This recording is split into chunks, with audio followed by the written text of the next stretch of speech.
Welcome back to episode 357 of the Hockey Cards Gongshow podcast. It's your friendly neighborhood hockey-loving goofballs. Welcome to the Gong Show.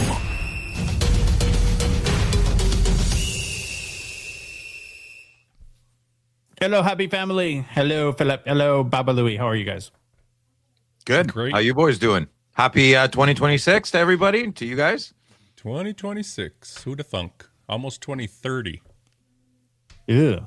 You guys have a good New Year's? What did you do? Anything fun? Paint the town red, Phil? No, not exactly. I painted my bed very sleepy around 10:30 p.m. No. Yeah. Pretty lame New Year's Eve over here at the Marsh House, but it was good. Watched a movie, ate some nachos, and went to bed. Same old day. Any chocolate mishaps in bed? No, I've been pretty good on the chocolate. I've chilled out a little bit over the winter. I'm trying to get tiny. I want to box in a lower weight class, so see how small Phil can get. Teeny tiny Philip. What did you do, Baba Louie? What, Phil? I said teeny tiny Philip, just like Josh. Nothing. I watched World Juniors. Gavin had a couple of friends over, and they were playing games behind me, and I just watched hockey. One buddy stopped over to watch some hockey, and Nice. about it. I had California Dave here. He Sorry. got to experience Minnesota cold and Minnesota winter. Not sure he liked it a lot. He was very, very cold. Yeah. He did ask me, he's like, Ottawa's is like Minnesota, right? And I was like, yeah, we kind of share the same weather. Wait, why? And I was like, oh no. Is he having second thoughts coming up here? Don't be a baby, Dave. You can do this. Come on. I got lots of He did have his snow coat. Snow coat. Snow coat. Hey, not to throw shade here, but he was wearing less clothing than you were, Josh, walking into I'm smart. Shields. I'd like to be warm in the winter. Yeah, No we're big old. Come on, we're old dads now. What? It's about Bones get fashion? No, killed. it's about comfort and warmth. You should see me shoveling. No one's picking me up. Yeah, we had fun at World Juniors, gallivanting all around town. We spent way too much money on wax and basically made Dave open something everywhere he was, which was kind of fun. That was fun. Yeah. Instagram. We're a bunch of old guys being ridiculous on social media. I love it. Age is a frame of mind, man. My goal is for us to Benjamin Button this thing and just act stupider and stupider, and maybe we'll live longer. Psychologists say most people, age of your meat vehicle doesn't matter. Most people, 80-85% are about 12 years old. The good listener is lucky. We're 13. So there you go. We have some maturity on the show. Age of your meat vehicle. Yeah. Gross. All That's so right, gross. I needed to write that one down. That was pretty good. Hey, I actually did forget, though. I did open wax, too, on the eve. Nothing to report. Oh, shocking. Right? Yeah, we got nothing good. Okay. Philip, you had a great show on Friday night with two very special guests. You want to give everyone a recap for any person that has not checked it out yet? Great show last Friday. Had very good friend of the show, Jay, top shelf cookie sniper. No, that's done. Guy. That's done. Oh, yeah. really? No, that's done. It's over. It ceases to exist. So the Jay from the Hockey and podcast, you can find that on Spotify. So I'll explain the title. It's a little confusing. It's a podcast about hockey and other things. For example, they spoke a lot about Law and Order Special Victims Unit, showing their age on that one. Dum dum. I need to get that soundbite. I've never made it through one episode of Special Victims Unit. Anyway. So we had a great show. We talked lots about hockey. Jay is very, very intelligent when it comes to the NHL. He is his fingers on the pulse every day of all the nuance that goes on. Great chats about hockey. His wife was there. Absolute delight. Jen. They've been married 29 years. They was so fun. She ribbed him a lot. It was good. We had a great time. And Jay ended up staying the whole show. Yeah, we had a very, very joyous occasion together. Yeah, it was fun. Dave had a good time too. Yeah, made fun of me a little bit. Does this ring a bell? Oh yeah, yeah. Louis been at it here. It's a very small part of the show, but Louis has stuck on it, and Apparently, I guess I did. I did. I said Louis is our Make-A-Wish child for Gongshow. So he leaned into the bit and he added a bike helmet to his picture. So dude, I was dying. I was dying when you said that. You win that. You win that show. I love how you still have your ear things in though too on your bike helmet. That's kind of funny. Yeah, I'm listening to. I don't know what I am. Safety instructions from your social worker from Jenny. Must be. Oh, all right. Lots to get into today. Before we do, just a quick reminder that this show, our show, the Hockey Cards Gongshow podcast, is a Patreon podcast. What that means is we rely on the support of listeners and watchers like yourself to help us cover our show expenses, produce more and what we hope to be better hockey card content, and then fund initiatives, even in a small way, to grow the hockey hobby. And my Make-A-Wish. And Louis' Make-A-Wish. He really wants to go to Disneyland. Yay! You can support us for as little as $5 a month. Be one of the first 999 supporters of our show. Get the Future Watch Gonger title. You forever get it. You get access to our Discord. You also, which we probably should have talked about a little bit before, but we'll bring it up now. You also, as of today, at some point, hopefully early, pre-sales for Gongshow Reloaded 2026 Volume 1 launch exclusively on our Discord. And we've been getting asked, like, when can we start to pre-order this? Well, the answer is today, and you can only do it if you're in our Discord. So maybe if you've been on the fence as to whether or not you want to support Louis and his dreams of going to Disneyland, well, maybe, I don't know, that'll push you over the edge. And if we only get to 70% of, well, let's be honest, 30% of our total, we'll bring them to Canada's Wonderland. We'll bring them to Hanna-Barbera Land. How about Denny's? Denny's. I'll bring you to Denny's anytime you want to go, Louis. You got me. You have that in your friend Phil. Good. You also get access to Behind the Bench, our Discord exclusive show with our guy Neil, and all the other stuff we do there, from 5K Challenge, which will fire up soon, fantasy hockey, and just join the awesome community that I am continuing to be shocked how active it is and how many posts per day. It's almost impossible to keep up with, which is all sorts of amazing. How's Neil's hip? Is it good? Rotating well? Yeah. It's doing the salsa dance. It's got the moves like Jagger. Okay. If you want to support us, it's very easy to do. Just go to our website, hockeycardsgongshow.com. Click on the Become a Patron link at the top of the page, or go to Patreon directly, patreon.com. Search for Hockey Cards Gongshow. There's a link in the show description, and our Instagram, TikTok profiles, and other places probably too. Yeah. Louis, we have 3 new patrons since our last show who will all be eligible to get in the action for the Gongshow Reloaded pre-order. Who are they? Let's shout them out. We're on. First one, we got Baker. Nice. Me too, buddy. Strong name. Makes me hungry. Then we got Hawk 16. Ooh, I like that. More of an Eagle man, but cool. And this guy, I don't know how to say it. Webito. Let's go. From Etobicoke. Webito from Etobicoke. Yeah. Catch a finger by the toe. No, wait, no. Catch a tiger by the toe? Ah, crap. Yeah. I don't know. Sure. I don't know. Johnny Toes. Eeny, meeny, miny, mo. Fingers. Whatever. Anywho, game plan time, boys. You ready? Yep. Yeah. Starting off with get to know your Hall of Famers. Then it's who's hot and burp, burp, the struggle bus. Wow, wow. After that, it's some hobby news. Then we touch on some new product releases. Then it's the Gongshow Mailbag with our host, Phil. And personal pickups. Thank you, Baba Louie. Okay, let's get today's show started with our Get to Know Your Hall of Famers series. It's where we're profiling every and all hockey fame players that ever lived. We started with the very first class of 1945 and have since been working our way to the present day. For each player, we do a quick bio, discuss why you should care about them, and then take a look at their hobby markets. Today's Hall of Famer we're going to learn more about is, maybe we don't know him, but our boys Carter and Justin should, Max Bentley. Max Bentley.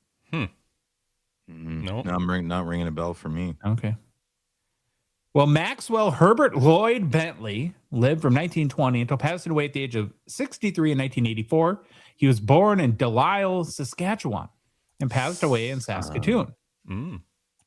Bentley played at 5'9", 160 pounds, like teeny tiny Phil, and was a left shot center. In an NHL playing career that lasted from 1940 until 1954, he played for the following teams: the Chicago Blackhawks, 2 words back then, not one, in Blackhawks, Toronto Maple Leafs, and the New York Rangers. Between senior hockey and the NHL, he played for more than 20 seasons in total. In the NHL, Bentley would win 3 Stanley Cups, all with Phil's most beloved Toronto Maple Leafs. Very emotional, I'm sure, for you, Phil. Only 3? All these old guys have like 19, 17. It's not very good. Just 3 Stanley Cups. When the NHL named the best 100 players of all time in 2017, Max Bentley was on that list. Oh. In 645 total NHL games, Bentley produced 245 goals, added 299 assists for 544 points. And away from hockey, he worked on a large family farm outside of his hometown in Delisle. Seems like farming was a big thing in Saskatoon area. Wheat.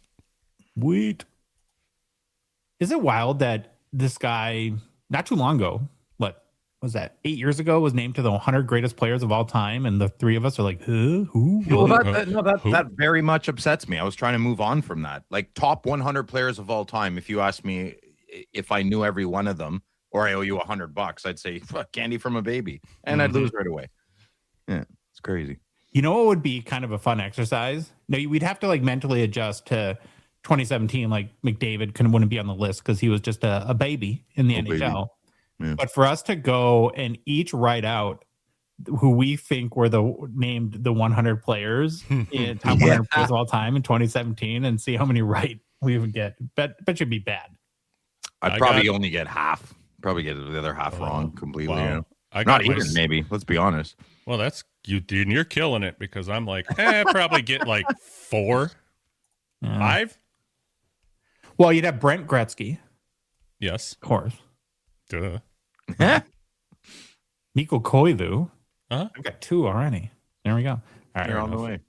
Why you should care about Max Bentley.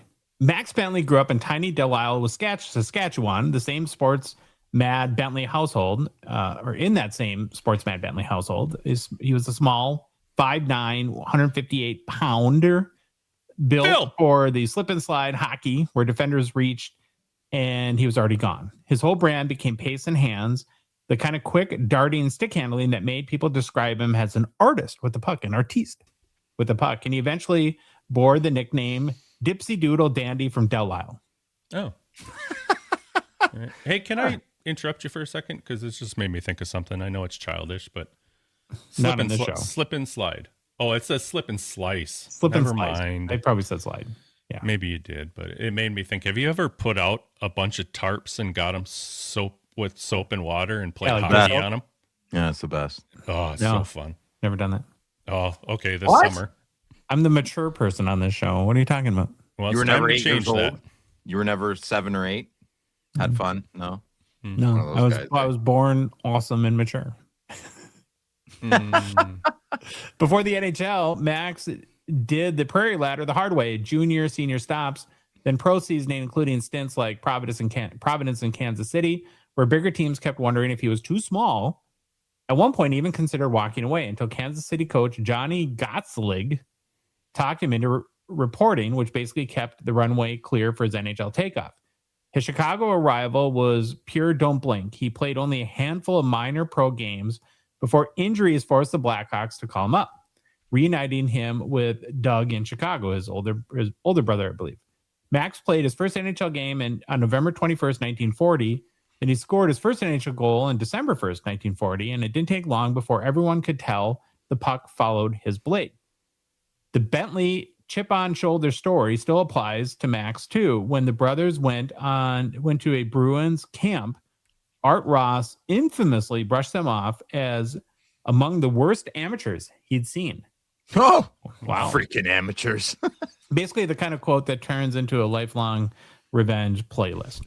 In 1942-43, Max wasn't a side character. He was a full-blown star, 70 points, 47 games, third in the NHL in scoring, skating through traffic like he had his own set of lanes, and he did it with almost no penalty trouble, 1 penalty all season, which helped him earn the Lady Byng.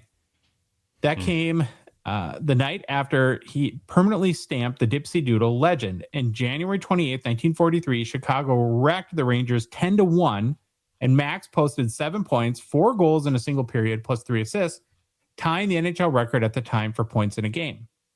The Bentley family didn't just exist in the NHL. It made history. On January 1st, 1943, Chicago iced the NHL's first all-brother forward line that included Doug, Max, and Reg. Huh. Eat that, Suitors. Yeah. Or Sutters. The Sutters. Yeah. Suitors. 2 nights later, at Madison Square Garden, Reg scored a goal assisted by both Doug and Max. The only NHL goal where 3 siblings got the goal plus both assists on the same play. That's pretty cool. That's beautiful. That's very loving. It's a nice story. Aw.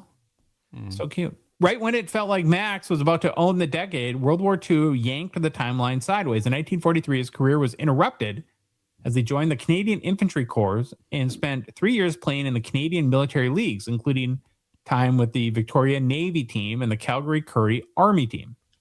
When he returned to the NHL, it got even nastier for opponents. Chicago leaned fully into speed and skill, and Max centered the famous pony line with Doug Bentley and Bill Mosienko. 3 small, fast problems that turned games into track meets with goals.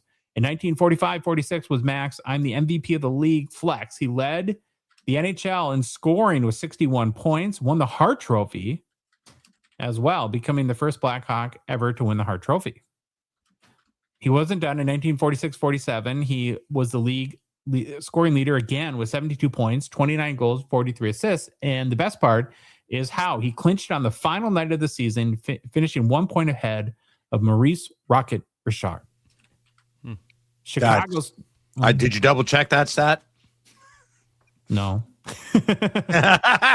Maurice? Okay, I'll leave you alone. Go ahead. Double check it out. I did a lot of clinching in the day.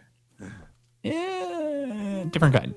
Yeah. Chicago still struggled as a team, but Max, was dropping Are You Serious nights, like in February 26, 1947, when the Bentley brothers torched the Rangers in a wild 97 games at Madison Square Garden. Doug had 6 points, Max had 4, and in the middle of Max's second scoring title season. Then came one of the loudest trades of the era. November 2nd, 1947, Toronto landed Max and Cy Thomas from Chicago for 5 players: Gus Bodner, Bud Poyle, Gay Stewart, Ernie Dickens, and Bob Goldham. A deal that was treated like, this changes everything moment across the league.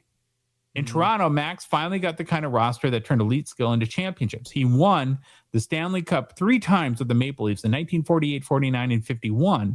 And in the 1951 playoffs, tied for the scoring lead with 13 points, including 11 assists. The final chapter, reunion vibe, hit New York, where Max spent his last NHL season with the Rangers in 1953-54. And on January 20th, 1954, the Bentley brothers absolutely lit up Boston in an 8-3 win. Max had 2 goals, 2 assists. Doug had 1 goal, 3 assists. Each had 4 points. Max retired with 544 points in 646 games, made the Hockey Hall of Fame in 1966, and was later named one of the NHL's 100 greatest players. Max Bentley. Good job. Nice. Looking at his hobby market. What? Storied life. A lot of cool stuff with the family, though. I mean, yeah, of course. I'd hate to get it all mixed up with Doug. Gongshow. Something people will never know, Louis. The magic of editing. Some people will never know. Max Bentley's rookie cards is in the 1940 O-Pee-Chee V301-2 set, card number 131. The highest selling copy is this PSA 5. We're showing on YouTube. So for $1,448 US dinero this past September. What's wild is this is it for playing days hockey cards for Max Bentley. How can you be one of the 100 greatest hockey players of all time, played until 1954, and have one stupid hockey card that let's be honest, is like a glorified Polaroid, not so much hockey card. What do you think about these? Don't like them. Okay. They look like photos. They don't look like, cards. You're right. It's better than a fit. How can they put a photo in the 30s and 40s, but in the fit? Let's draw the legends in a little baby card. Let's put them in little baby cards and get the artist to draw them with the Laurentian pencil crayons. Ridiculous. Oh, the Laurentian divide? Ooh. I don't know what that means. I just know that my parents bought me crappy pencil crayons. I wanted Crayola. And I always got the Laurentians. Well, it looks like you ate them. The Laurentian Divide is in northern Minnesota, and it's basically a spot where if you pour out water directly onto it, Phil, it'll flow 4 ways: north, south, east, and west. Oh, that's cool. Yeah. More you know. You could have just bought a compass. That's not what I meant. No. Okay. Missed it. If you do need another card, though, we always have, it's like a comfort blanket in the hockey hobby, the 1985 Cardophilium set, where you can get a raw copy of Max Bentley for a couple bucks. And even Cardophilium had bad hockey mouth. What number is he? What number is he? I'll look him up in our encyclopedia here. I didn't look. Ah, right. Well, that boy is your Hall of Famer, Max Bentley. Another one done. Oh, Max. Or Doug. Or Doug. Red. We're about to struggle bus and put my butt right on there. Okay. We've reached the 2026 part now of the 25-26 NHL season, and we're ready for our weekly look-in at who's hot and who's riding the struggle bus with me. We've each picked a player to feature in each category, and I'll kick off my pick this week for who's hot. I went with Dylan Guenther. Nice. Not Doug Guenther or Max Guenther, but Dylan Guenther. In the past 2 weeks and just 4 games played, he's produced 4 goals, 4 assists for 8 points and is +3. Now in the points, you see 4 goals and 4 assists. 4 + 4 is 8. Not a math show, but somehow I know that. Yeah. Beauty. Look at me. On the season now, the 22-year-old Edmonton, Alberta native has 20 goals, 16 assists for 36 points in 41 games played for your Utah Mammoth. Is this like a sneaky good Dylan Guenther season, boys? I wasn't aware that he's got basically 20 goals already halfway through the year. Were you guys? Well, he got all those stats in the last 4 games because his last game he was held to just 2 shots. Sure, that was. Oh wow. Mm-hmm. Well, yeah, that was last night. Not working on the Devils. Sorry. So that's an 82 game pace of 40 goals and 72 points. If he learns to pass a little bit more, he might even be a 100-point player someday. Let's go. Didn't Crosby say Bedard say he's the best player he's ever played with? Oh, I've got some quotes. Boy. Can't wait. Hang on to your shorts there, Philip. It's Guenther's 4th NHL season. He's improved his both goals and points every year he's been in the league. Last year, he finished with 27 goals and 60 points. And to your point, Phil, if you listen to other NHL players like the anointed Bedsy, they'll profess how good Guenther is. In particular, his ability to snipe. He's known as Gunner on the team. Here's what Bedard had to say about Dylan Guenther's shot. He's probably got the best one-timer I've seen up close.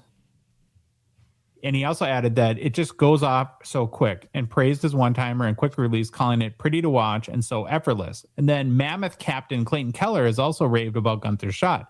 He's got a special shot, and I think he's going to be a 50-goal scorer without a doubt. Wow. After Austin Matthews, I don't know many guys who can shoot the puck like that. He's probably talking about himself. No, he's talking about Dylan Guenther. Oh, okay. Well, just making sure. Guenther leads the Mammoth in both goals and points this season. Again, I kind of feel like he's under the radar. Listen, you know what though? Let's use Dylan Guenther as an example. Let's say for the next 3 years he gets 5 goals extra a year. Okay, so in 4 years he's a consistent 4 to 6 years. He's a consistent 35 to 55 goal scorer. Okay, the hobby won't care because he's not a rookie and he's not a hot pro. If any old guy, when you're 28, 29, and let's say, for defensemen or goalies, they usually mature later. It doesn't matter. That's why our hobby is such a weird thing. I'm part of the problem too. If some 31-year-old lights it up in his 31st year of life in the NHL, then 32 gets better, 33 better, 34 even better again, 35 great. No one's buying his cards. No one gives a crap. I hear you. He's 22 though, and what if he has 40 goals this year? Listen, if he doesn't do it like now, right now, or the beginning of next season, no one's gonna care. Nobody. I almost mean he has to make such a separation in people's minds this year. No one cares about Dylan Guenther's cards. Well, when you said too, and you collect Dylan Guenther, fine, yell at me. I don't care. Give me a stern worded comment on YouTube. In general, he's not a blue chip. He's not. He should be. I'm 5 years behind on the age thing, but it's kind of like me and my Nico Hischier. I mean, he might have a little more popularity, but this could be a good collector like that. Grab a bunch of Dylan Gunther stuff. You never know. Well, I was going under of like the prospecting. I was kind of in that environment more. But Louis, I think that's a default about us. Is obviously yes, that's how we collect cards. But I'm saying in the prospecting world, in this blue chip, I don't know what other term to use. Got it. I was sorry. The hype isn't there, right? Because like when you said, let's say he turns a few years from now into consistent 35, 40 goal scorer, the thought that crossed my mind was, oh yeah, then he's like Braden Point. Yeah. Perfect example. Very, very good. Braden Point is excellent. And my son said Braden Point is amazing. Collected him like 3 years ago. Nothing. All the cards have gone down. Right. I think the whole Coyotes rookie cards thing hurts too. Yeah, it's got to be American thing too on top of it. Not Canadian team. Speaking of those cards, Dylan Gunther is a 2022-23 Young Guns PSA 10 pop, just $3.99. Very small. Yeah, if he was a Leaf, this would be insane, right? Or a Canadian. Yeah. Yeah. Gem rate 26.5%. Last sales December 31st for 110 US, up about 19% in the past month. It had sold for 190 US though at the start of the season, so it's down about 42% since then. So take that for what it's worth. Babalu, who did you put on who's out? Yeah, this was a fun one. I'm usually not a CBJ kind of guy, but I went with Zach Werenski. The boy, holy cow, driving offense like a number 1D right now. And that's another reason why I grabbed him. I don't know, how many defensemen do we usually have on here? It doesn't seem like there's that many. So at that position, though, the boy's scoring at a top-tier pace for that spot, and he's lately been consistently involved on any goal generation that the Blue Jackets are putting in. Averaging 26 plus minutes a night. So he's leaned on in every situation. The even strength, the power play, even in the late game moments, he's always out there. Shot volume is way up. He's not just passing the puck around, which is turning him into a legitimate goal threat from the blue line. He's also running the top power play unit, always touching the puck and directly contributing to a large share of Columbus's power play scoring. He's been a lot better with cleaner puck movement. It's allowing for quicker exits out of the zone, better first passes, which is key, and fewer stalled possessions, meaning more sustained offensive time for those Blue Jackets, which helps. His 5-on-5 impact is strong. When he's on the ice, the Jackets seem to be creating more quality chances than they're giving up. He's going Quinnesota on it. He's jumping into plays, activating down the wall, and forcing defenders to respect him more instead of cheating toward the forwards. Don't dare you compare him to Brother Quinn. Well, he must be watching him. That's how you get into this thing. The two-way confidence is back. He's got a positive plus-minus. He's using better gap control, and smarter reads defensively allow him to make more offensive risks, which is awesome. His last 10 games, he's put up 5 goals, 5 assists, like Josh, 5 plus 5, 10 points, and it's a plus 2. So this is good stats for a D in this league, no doubt. So after Baby Bobby Orr, yep, and Quinnesota, the Anointed, is Werenski the consensus number 3 right now? Do we think? I know Adam Fox isn't. Yeah, we'll get to him later. Yeah. Let's just save that. Let's save this conversation for after. Okay. We're talking about the Olympics, I'm assuming. Yeah. After? Yeah. Okay. Yeah, because it's fun. Yeah. So then for this, we'll just say yes right now. Quintessential number 3. Move it along. Yeah. Perfect. Yes. Zachy Boys, 2016 Young Guns with a PSA 10 pop of 288 and a gem rate of 60% on probably one of the ugliest Young Gun cards out there. Last sale, 113 USD on December 31st. It's got a 52-week high of 146 and a 52-week low. Should have jumped on this bad boy. $54. I'm kind of surprised that it's more than $100 for his Young Guns PSA 10. in a good way. I would have thought like $80, something like that. 75. Fair. Phil. Yeah. Who did you pick? It's my turn. I forgot who I picked. It's your turn. I mean, I'll show you. No, I know, Louis. I picked for 2 reasons. I hope you're listening, boys. What? I'm going to say it wrong. I'm going to say it incorrectly, but I'm going to get 2 names right, just not the last name probably correct. So, to deviate a little bit, before New Year's Eve, I had a text message from a friend of the show, a very good best friend of the show, one of our first 10 Patreon members. His name is Jude, and he's Dutch, and I'm going to try and pronounce the Dutch last name. Hey, Jude. Okay. If you ain't Dutch, ain't much. So Jude came to Ottawa with his son, Ace. Ace, what's up, buddy? And we had a great time. We went out for lunch, and we met at the card store.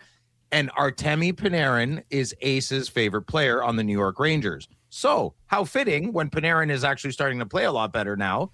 And that just happened. Just wanted to give a big shout out to them and the Rockets Hockey Club out there in New York State. Or I think they play out of New Jersey as well. I'm sorry, boys, but big shout out to you guys. And my pick this week is Artemi Panarin. Same, different. Same, different. Well, I don't think if you're from New York or Jersey, you want to say Well, that. the Rangers play out of Madison Square Garden, right? Yeah. So I Doesn't don't matter. know. I don't know too much what's going on. I do know that those boys are hardcore hockey fans, and I love them dearly. And big love out to you guys. So Artemi Panarin definitely started out of the gates a little bit slow. His production was crappy and uneven, especially in October. Won't get into the stats too much because I'd probably screw him up, but it wasn't good. But lately, forget about it, boys. He's picked it up big time. He's been dominating. Panera Bread is back, baby. So the big national stage that just happened, the Winter Classic that everybody watches, like the All-Star game. Talk about clutch, right? He popped in 2 goals. Mika Zibanejad popped in the other 3, I believe. And they had a dominating win over the Panthers, 5-1. Did you guys see how ugly the Panthers Winter Classics jerseys were? Never saw them. Yep. They were terrible. Yeah? It didn't scream, rawr. No, it was weird. The Rangers definitely won the Winter Classic jersey competition. Well, it's classic. Look at it. It's beautiful. American colors. I like Rangers the history. Mm-hmm. Yeah, it's good. Well, back to Panera Man. He's had 4 multi-point bangers in the last 7 games. 5 goals and 5 assists for a total of 10 points in 7 games. Not bad. Coach Mike Sullivan might have said, "It's about damn time. My job's on the line over here, and this guy doesn't even care." He might have said that. Panarin is playing in his final year of his. This is a bit juicy. Panarin is playing in his final year of his 7-year, $81.5 million contract. If you round up, that's $100 million. So that's a big roundup, though. $11.6 million with the Rangers, and it expires at the end of the 25-26 season. That's this year. So he's an unrestricted free agent in the summer. I think the Rangers are trying to though, Phil. Yeah, He's 34 years old. Yeah. It's such a He's scary Russian. age. He's got the Russian gas. He can do it. I'm glad you're not negotiating my contract. Louis, it's 75 mil. It's like 100. Same thing. Would you be happy like if the Senators signed him to like a 5-year, $10 million annual deal? No. 5 by 5, sure. And then we pay him out his last 3. Yeah, Colby's calling BS on that too. Yeah, no kidding. So, yeah, he's playing in his last year, so he's an unrestricted free agent in the summer. I think the Rangers want to extend him, but rumors have said, the streets are saying it's been challenging as he is approaching a big potential payday. Yeah, I've heard this story before for early 30-year-olds. My time is now. It's like, bro, you're almost retiring. What are you talking about? Yeah, listen, man, if you still got gas in the tank, he's. Well, I'm more comfortable at 31 than I am 34. 34 scares me. 34, you're seeing 40, right? You're at 31, you're like, oh, thank God 40 is so far away. But at 34, you're like, oh God, I can smell it. He'll be on the Wild in no time. That's right about in our Listen, as Tarasenko, as a Sens fan, and Tarasenko really helped us. I thought Vladimir Tarasenko was great. Is he not playing well in the Wild? Oh yeah, well? No, he's doing great. If you use these Russian guys for what they are, like just keep them in the offensive zone. I don't know how much he drives play. I mean, they're wingers, right? They're putting in the goals. Anyways, here's a nice thing to end on. He recently became the first undrafted NHL player to reach 900 points. Congratulations. That is phenomenal. Very cool. That's incredible. So maybe he's got a little fire under his butt lately because of he's playing out the last year of his contract. He's also probably trying to make the Olympic roster. Oh, wait, never mind. Forget it. Forget the Olympic thing. Panarin is a 2015 young gun. Last sale was December 30th for $45 American dollars. The pop count is a lot bigger than I thought it was. 1,250. Holy crap. So, yeah. And for the record, Russia should be in the Olympics, in my opinion. Oh, yeah. I don't feel that's a political statement. I just feel like that's a sports fanatic statement. Like, who wouldn't want to see Panarin on the ice against, like, Matthews or McDavid? I mean, it's ridiculous. So silly. It's hard to call it best on best without Russia. Exactly. Yeah. Without one of the best countries at our sport. I mean.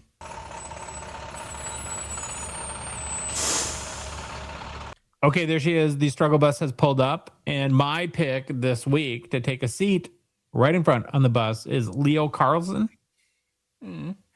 Over his past 7 games played, Carlsson of the Anaheim Mighty Ducks has just 1 point, an assist, and is -7 over that span. Is that good? Do we like that? You excited? Leo. He ain't no DiCaprio. That's for sure. On the season now, the 21-year-old Swedish fish and center has 17 goals, 25 assists for 42 points in 40 games. So he was on a heater definitely before this last stretch. Still over a point per game. Not bad. The Mighty Ducks are also 1-6 over the last 7 games too. So maybe his play has impacted them in the win-loss column a little bit as well. Last year, Carlsson had 20 goals, 45 points in 76 games played. And since he's almost matched that through halfway this year, it's been a nice step forward so far overall. So maybe we'll call this a dry spell. Not so much something to be overly concerned with. Probably there. Now, the Ducks are on the road for 7 of the next 10 games. And I don't know, do you guys think that's a good thing or a bad thing? Like when you're on a 1-6 stretch as a team, you got 1 point in 7 games. Is sometimes getting on the road and away from family, girlfriend, and it can bring some unity, some team unity that's needed. It's like a big boys road trip. Yeah. I think that we're all pretty confident overall, right, as Carlsson as a player. But let's get back. Let's pick up on the Dylan Guenther conversation, too. Do you guys see him as an elite hobby chase eventually? Or is he going to be more of that nice PC type player that Louis mentioned? Like if you had to bet on it today. I think Leo Carlsson has a chance where people are like, well, I'm out of the Celebrini and the McDavid or the Bedard stuff. And if they don't want to collect someone like Michkov, they'd go to like Cutter Gauthier or Leo Carlsson. He's like a poor man Celebrini, you know? It's like, I can kind of afford to prospect him. Could he have like a Mitchie Marner type hobby market, do you think? With like that would be the upside? No. Marner's market was massive. No, and the biggest problem I think is still because of the team. Yes. Yeah. Okay. Yeah, he doesn't seem to have enough hype for me. Great player, but not quite the hype yet. Leo Carlsson is a 23-24 Young Guns. PSA 10 pop 2,239. I think that's the Bedard effect a lot there. 48% gem rate, though. It's a pretty high gem rate for one of these recent bigger players. Last sold for $181 US on January 3rd. Down about 28% in the past month, but up 81% since the start of the season. You could got it for about $100 at the start of or mid-October when the season was starting. Okay, Bob Louie, who did you put on the struggle bus? Well, from one tearing it up Blue Jacket to one not so much. Adam Fantilli made the list for me this time. Okay. Biggest issue, limited scoring output. Fantilli has just 1 goal and 4 assists in his last 10 games, which I think should be the other way around. That is not good. Oh, no. Over this stretch, his plus minus sits around -3 and showing, he's been on the ice for more goals against than for, which isn't good even at even strength. He's taken 31 shots over the last 10 games, but hasn't converted enough of them into goals, suggesting low shooting effectiveness and not enough high danger chances for the kid.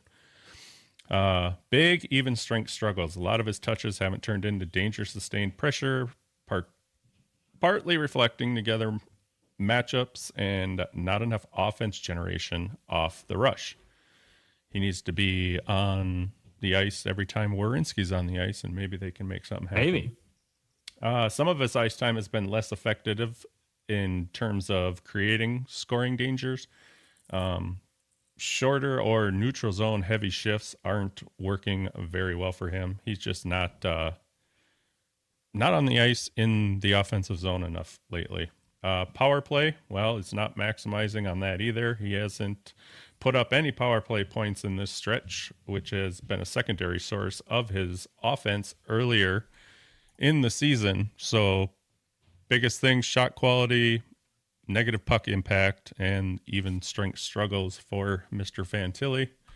He is a 2023 Young Guns PSA 10 pop of 1,419.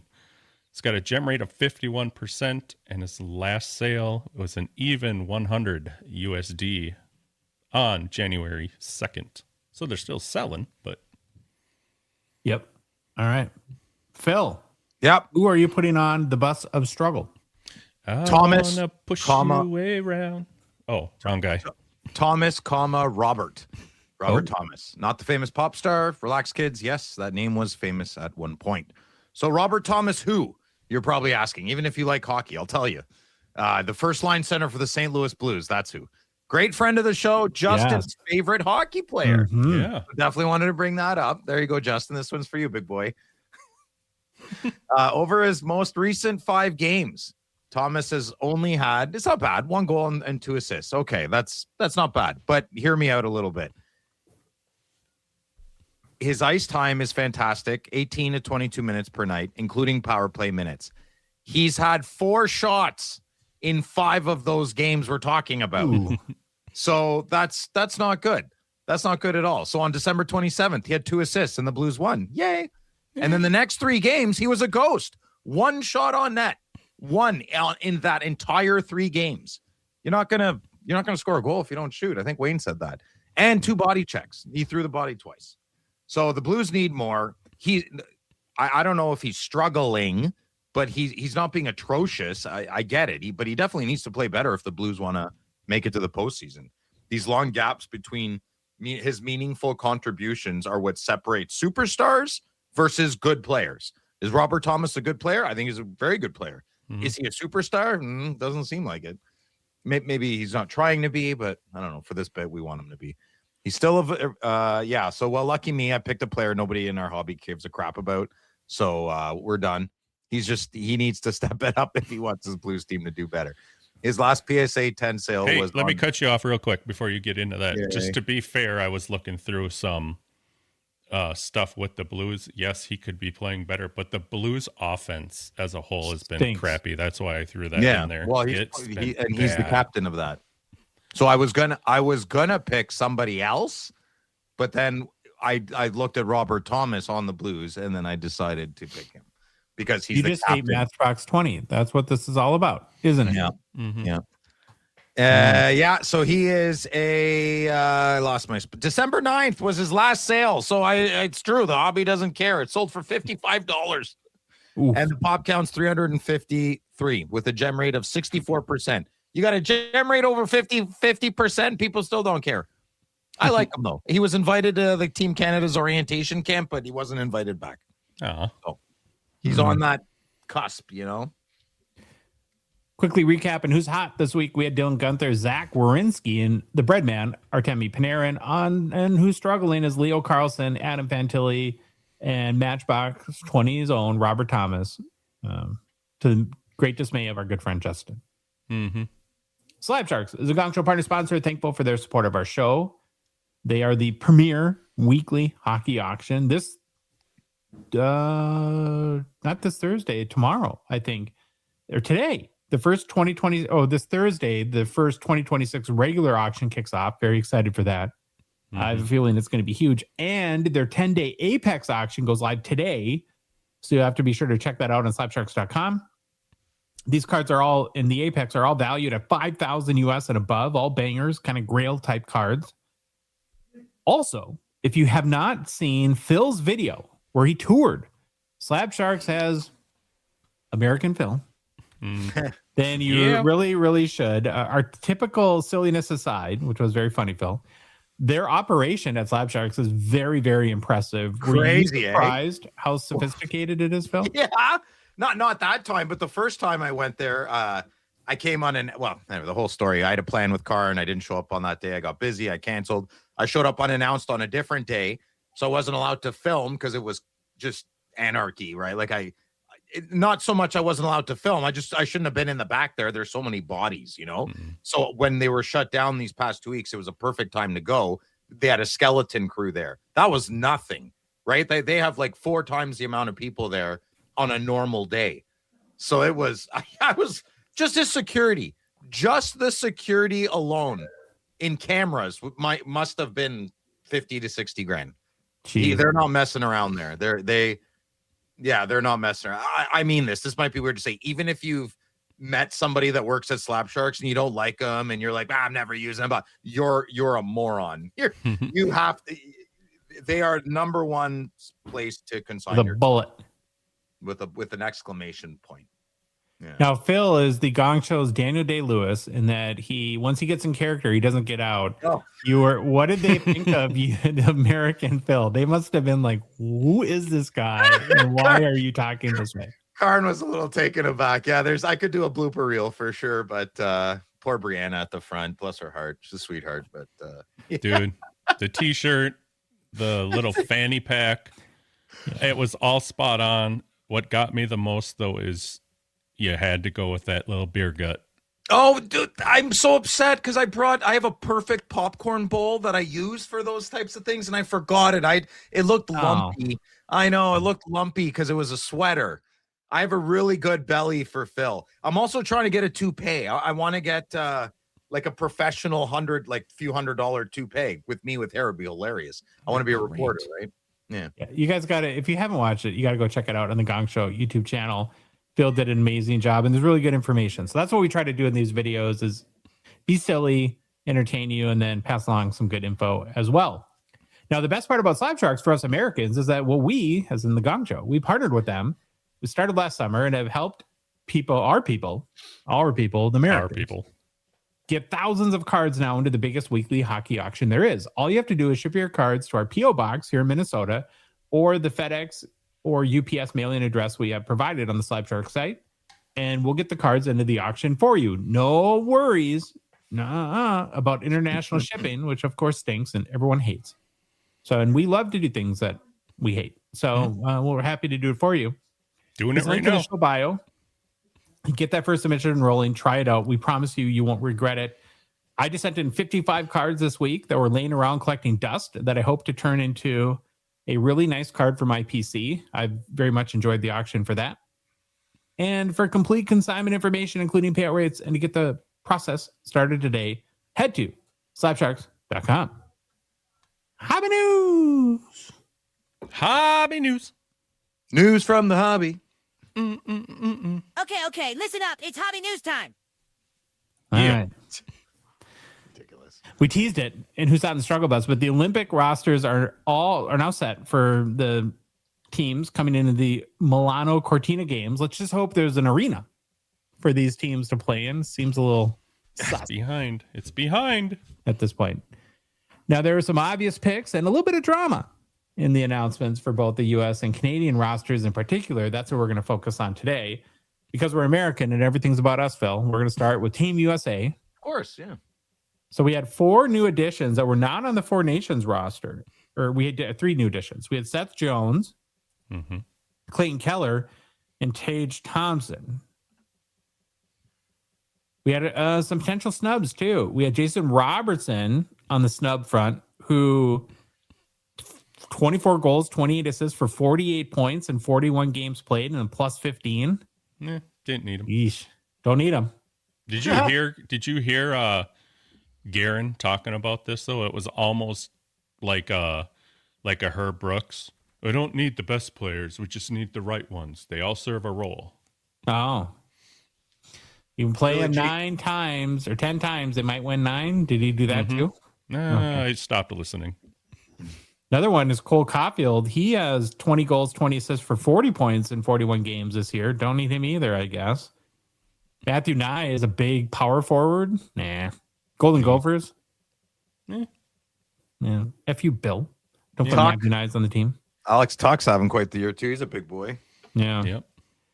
And then Adam Fox seems like a pretty big omission as well. Here's what he had to say about being left off the team. Obviously, it's disappointing, he said at last Thursday's practice. It's not what you want to hear, but it is what it is. I thought my play was worthy of it and my track record as well. But it's out of my hands at a certain point. The decision is the decision, and I guess that's just how it goes. Now, in the season, Fox has played 29 games, has 4 goals, 24 assists for 28 points. So just about a point per game this year. I don't know, man. You look at like a Seth. Seth Jones is a good player, but to have him on the D core, so much politics involved. I mean, up here in Canada, there is. I don't know about USA. I'm assuming there is. Yeah. So, yeah, I don't know about that. Any other surprises for you, Louie, or you, Phil, about Team USA? No. I mean, it's like who's your Mike Sullivan's your coach, right? I think so. Yeah. Yeah. Isn't that bad? I don't even know. No, he's a good coach. He's a good coach. Okay. I find it insane how Robertson and Caulfield are not on there, and I like Clayton Keller. I like him. Come on. And listen, someone's going to say Brock Nelson. Brock Nelson brought something to the table. I said this last Friday. Brock Nelson brought something to the table at your Four Nations. He didn't play a lot, but when he played, he was a big impact. He's a passionate, emotional guy. Look, he's aged because of it. You need Brock Nelson on your team. I think he brings that patriotism with Brady and Matthew, and I love him. But listen, nothing against JT Miller and Clayton Keller. I think Miller brings that little bit of rough edge that you need. I love Clayton Keller. I think he's phenomenal. He's really good. Putting him in other than Cole Caulfield or Jason Robinson is bonkers to me. Just bonkers.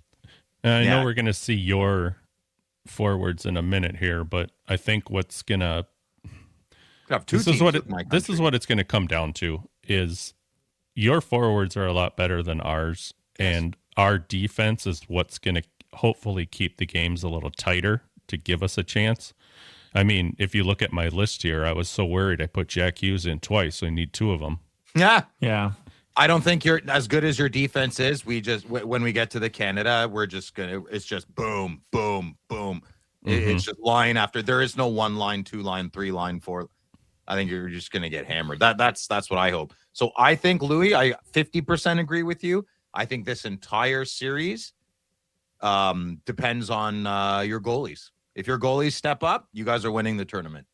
Well, I agree with all that, but I think there's one more factor here. When I look at our lineup for Team USA, particularly with your Tkachuk boys and JT Miller, are we gonna, and the fact that you guys do not have Sam Bennett on Team Canada, are we gonna try to agitate the crap out of your team? Yeah, we're a big team though.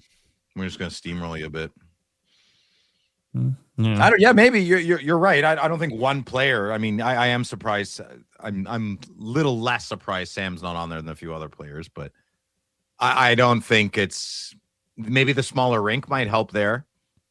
Yeah, I don't know. I mean, you're not going to be able to clutch and grab that much. Miller's might get under the skin of people. Same with Brady. Same with Matthew. But okay, we'll see what happens. I mean, what are the lines going to be? I'm assuming Matthews is going to lead the Tkachuk brothers. I'm assuming, right? I don't know. We'll have to see. Yeah. What scares you the most about our lineup, Phil?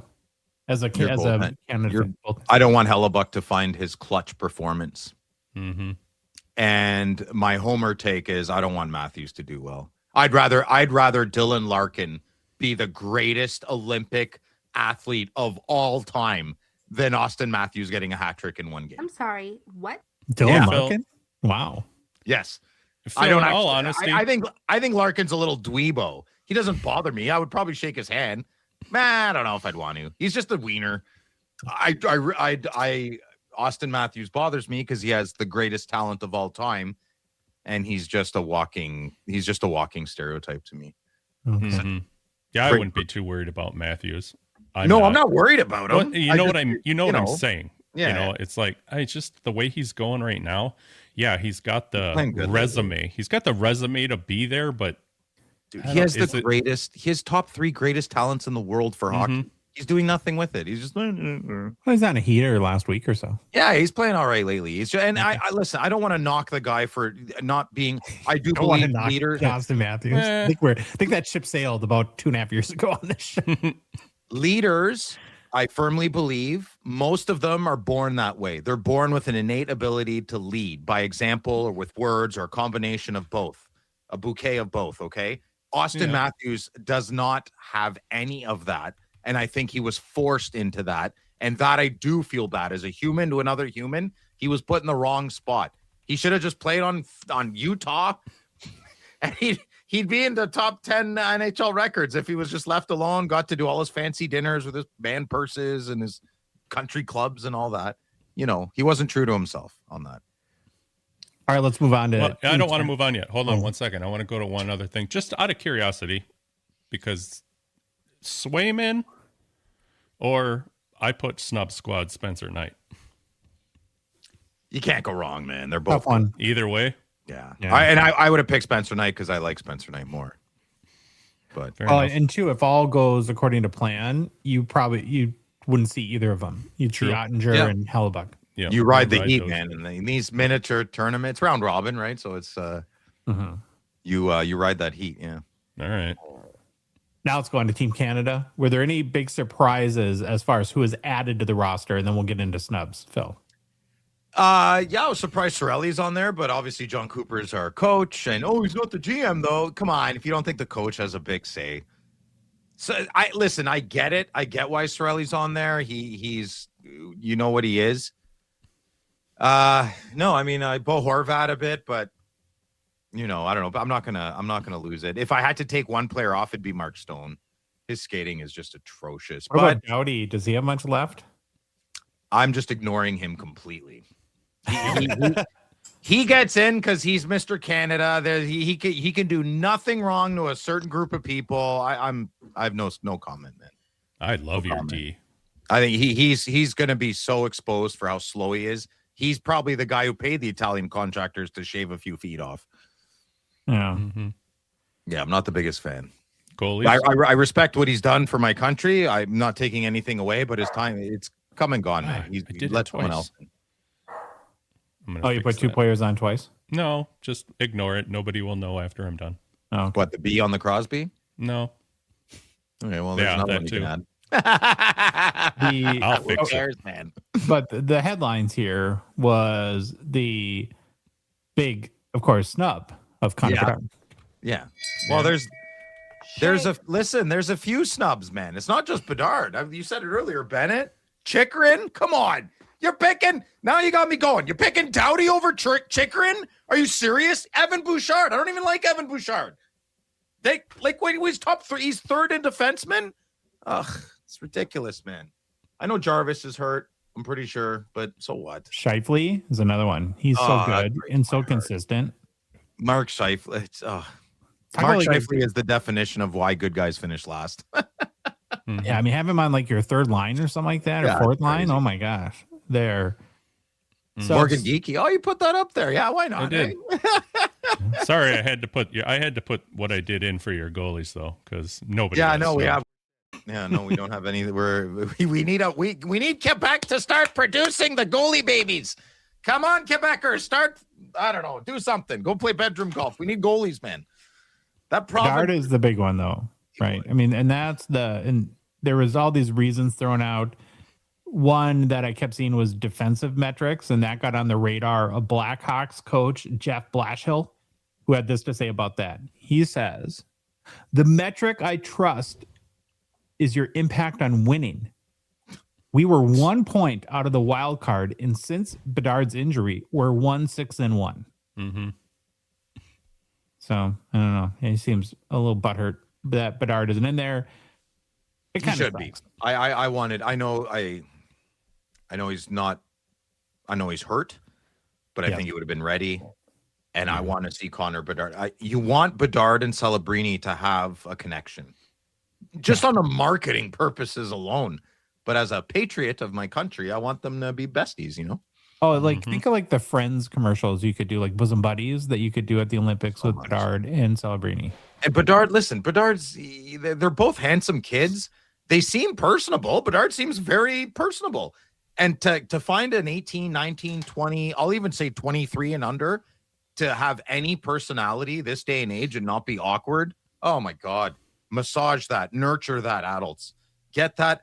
You try talking to like a 20-year-old kid at the gym. Oh my God, it's bizarre. So here's my thought, because I've been thinking about the Bedard, the hobby impact of Bedard not being in the Olympic Games.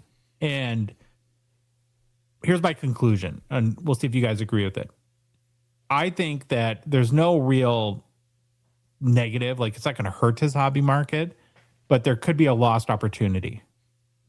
Like had he performed well, had a game-winning goal or something like that, where that may have propelled him even a little bit further. And so it's disappointing from that perspective, I guess. What do you guys think?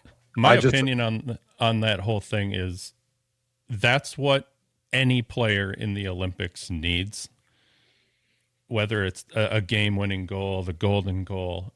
I honestly think those are the only things, in my opinion, that do change or could change anybody's hobby market. I don't think being there, just playing, is going to do anything. It has to be something big like those examples in order to maybe move the needle on the hobby market. Can I say one more thing before we get your take on this, Phil? Because I wanted to make this point and I forgot. Even if he's like a little bit hurt and not 100% ready, what I think is that it's part of what you have to do in these games from a strategy standpoint is you have to think ahead a little bit too. It's so obvious that come 2030 and beyond, for maybe the next 3 Olympics, that Celebrini and Bedard are going to anchor Team Canada. And just to get Connor that experience in this would have been huge. So he's not making his first Olympic appearance in his prime. They're creating a villain. He's going to Brett Hall us, right? Doug Armstrong. Well, shame on you. Shame on you, Leg Week. That's his name, Doug Leg Week. Okay, your thoughts, Phil, on the whole hobby side of this. I gave him. I'm not happy. I'm pretty upset Bedard's not on there. I get why he's not on there, but I'm still me and I'm upset about it. I like my team moving forward. My biggest complaint would be Mark Stone being on there, and that's not a bad complaint. Watching, I mean, he's wizardry with the puck. He plays the game very differently, and he's just such a bad skater. I can't watch. I'm a better skater than Mark Stone. I swear to God, and I'm not a good skater. Anyways, I don't know how he does it, but I'm excited. I'm excited to whoop you. Your team's away again. Yeah, I'm a little nervous. You have a couple lines like we could have a second team. We could totally have a second team. Our goalies are crap, so what's the difference? But we could have a great second. Yeah, everything would be great. I did start making that, and I just decided to leave them out. I did put together a couple B squad slides, and I was like, oh my gosh, I think Canada's B squad slides could even take us to. Here's the big thing. If you boys click, if Team USA has that extra silky chemistry compared to my team, you guys are taking it. And not easily, but with not too much force. Whatever team is gelling good, and you guys just have that goaltender stuff, man. I mean, you guys could play very average, and your goalies could play exceptional. You get the gold right there. Hellbuck could be a pumpkin too, and it usually is. Yeah. That's why this is going to be exciting to see, right? If he craps the bed this Olympics, he's done. He's done. No one cares about him. Okay, my heart tells me not to do this, but we are hockey card journalists, and we do have a responsibility. We do need to talk about the World Junior Championships. And full disclosure, we're recording Sunday early before the semifinals games, so we don't have those updates for you.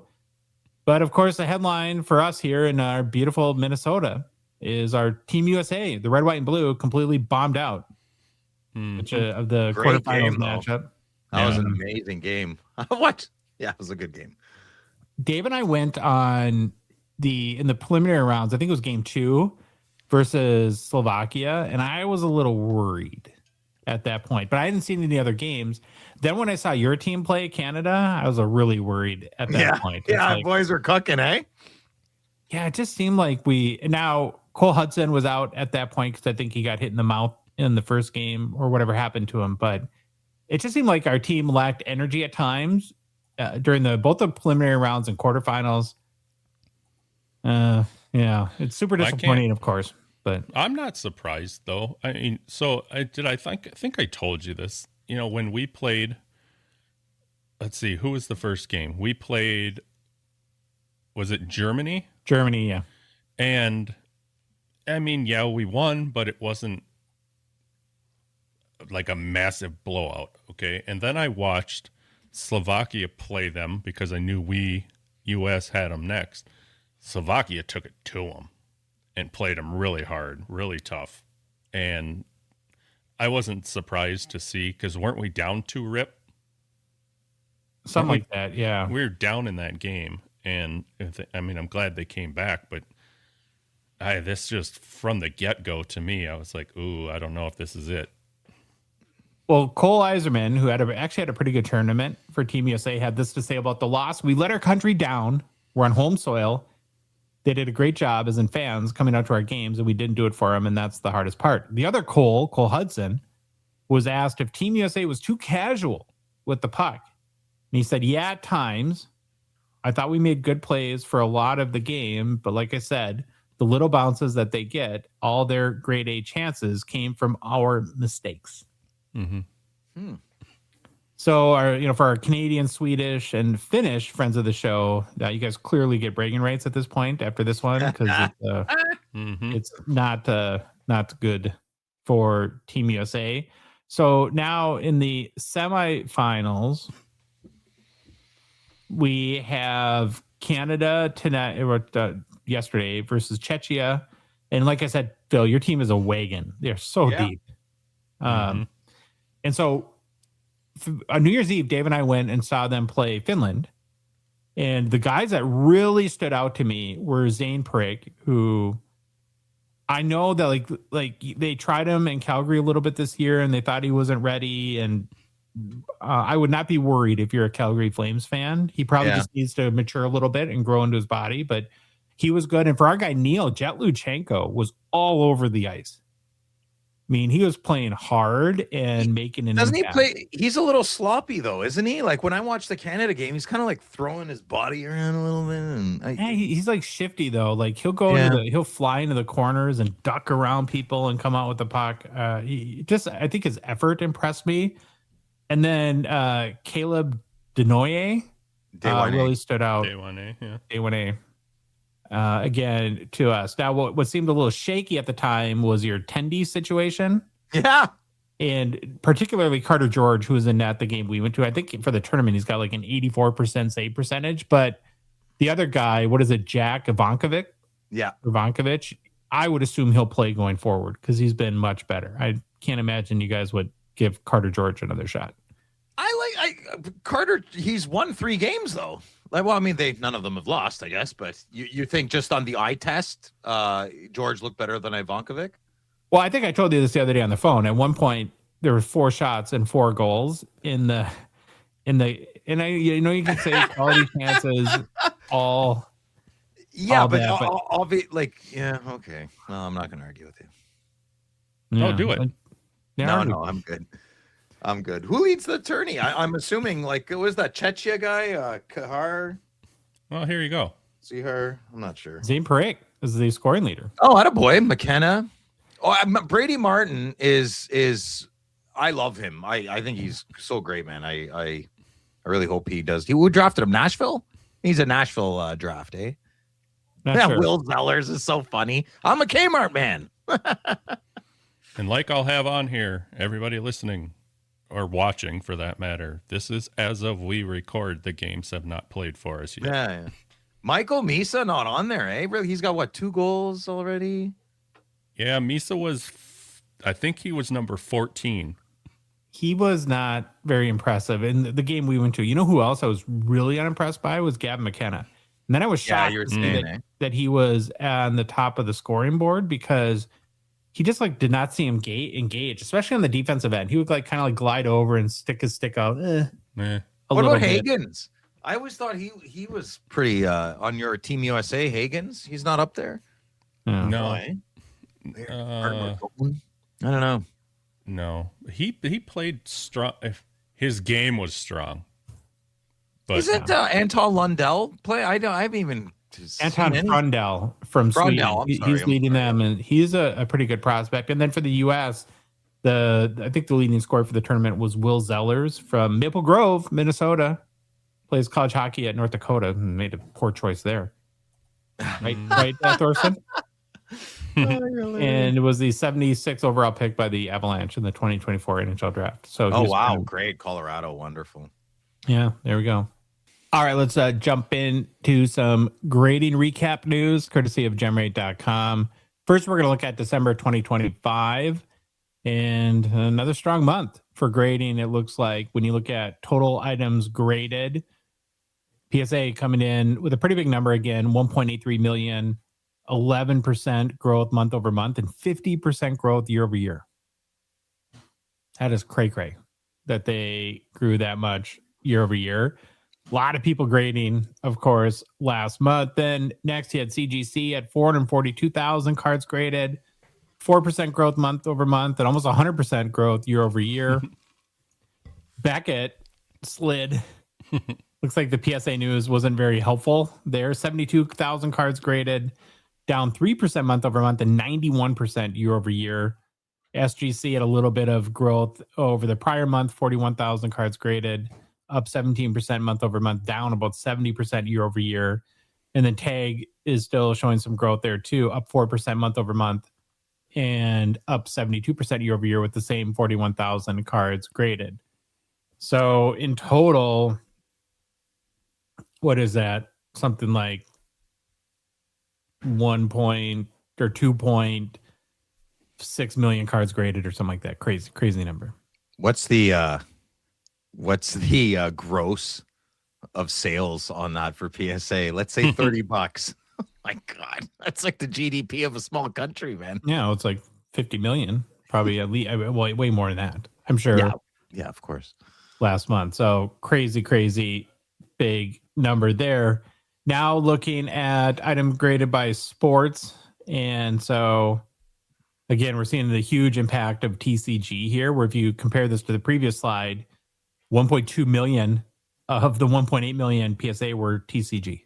Mm-hmm. So 2/3 of cards graded by PSA last month were Pokemon and One Piece and Magic the Gathering, that sort of stuff. On the sports side, though, PSA is up 2% month over month and 2% year over year.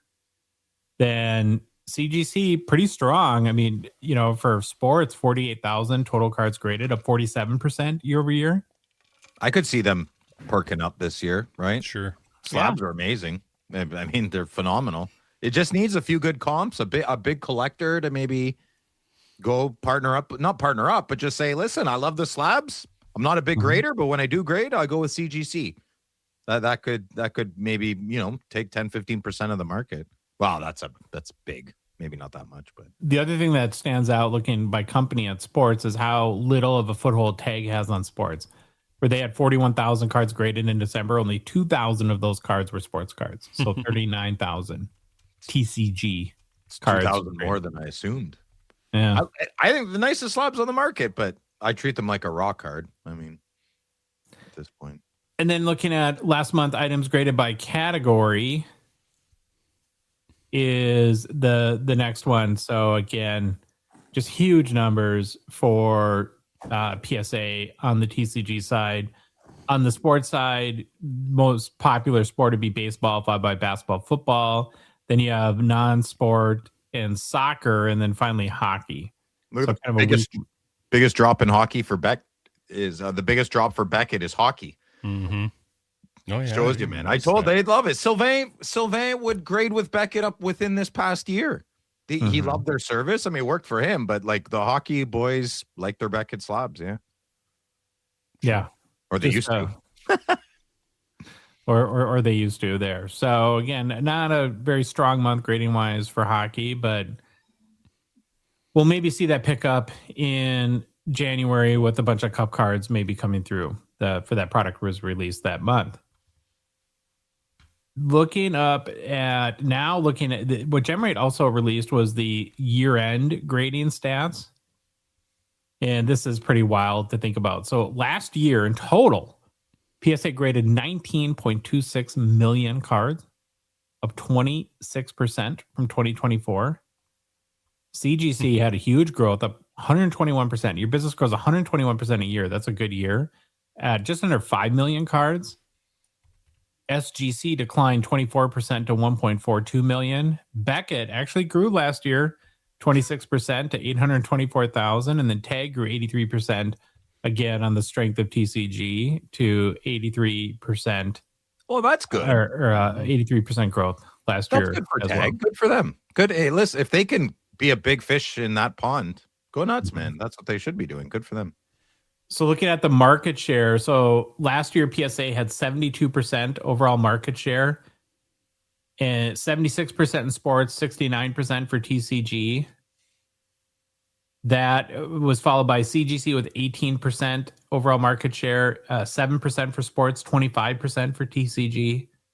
SGC at 5% overall market share, 13% for sports, 0% for TCG. So not a lot of Pokemon cards getting graded by SGC. Beck at 3% overall, 3% for sports, 3% TCG, and then Tag 2% overall, 0% in sports, and 2% in TCG. Looking at categories for 2025 of the so 16.1 million TCG cards graded last year. That's out of what, about 26 million in total, 27 million. 16 million were TCG. Baseball had 3.6 million cards graded. That's down 14%. I should say on TCG, the 16.1 million, up 102% from the year before. Pokemon had a booming year in 2025. Football, 3 million cards graded, up 11% over the prior year. And basketball, 2.1 million cards graded, down 23%. I don't think grading's getting any less popular. That's the moral. No, it's a part of the. It's a part. It's part of the fabric of the hobby. Yeah. So Phil, that 19.26 mil is like 577 mil at your $30. Half a billy. Half a billy. Yeah, our margins are small. We don't make money. Yeah, okay. That's what I tell my customers too. Yeah. As I roll up in my rusted truck, I can prove it, though. That's the difference. Wanted to bring up one more thing for hobby news. I've seen a number of collectors post on Instagram recently that scam accounts are posting their own like PC cards on eBay to buy. A good friend of the show, Benjamin Button, has said this happened a number of times recently, where, again, a person will post one of his cards for sale on their account. And most often, these are accounts that have zero feedback, zero rating kind of thing. And I'm guessing they're just trying to hopefully get like a quick payment and run or something like that, sort of move fast and not get caught by eBay, or I don't know exactly how they're trying to do it, but I wanted to bring it up so that it's on everyone's radar. Mm-hmm. And again, this seems like common sense, but don't hit buy now or bid on a 5-figure, 4-figure card from an account that's never sold anything on eBay before. You're asking to get scammed. At that point, and I get it. We all get swept up at times, right? In getting the card that we want. Maybe if it's a deal that seems too good to be true, it might be too good to be true.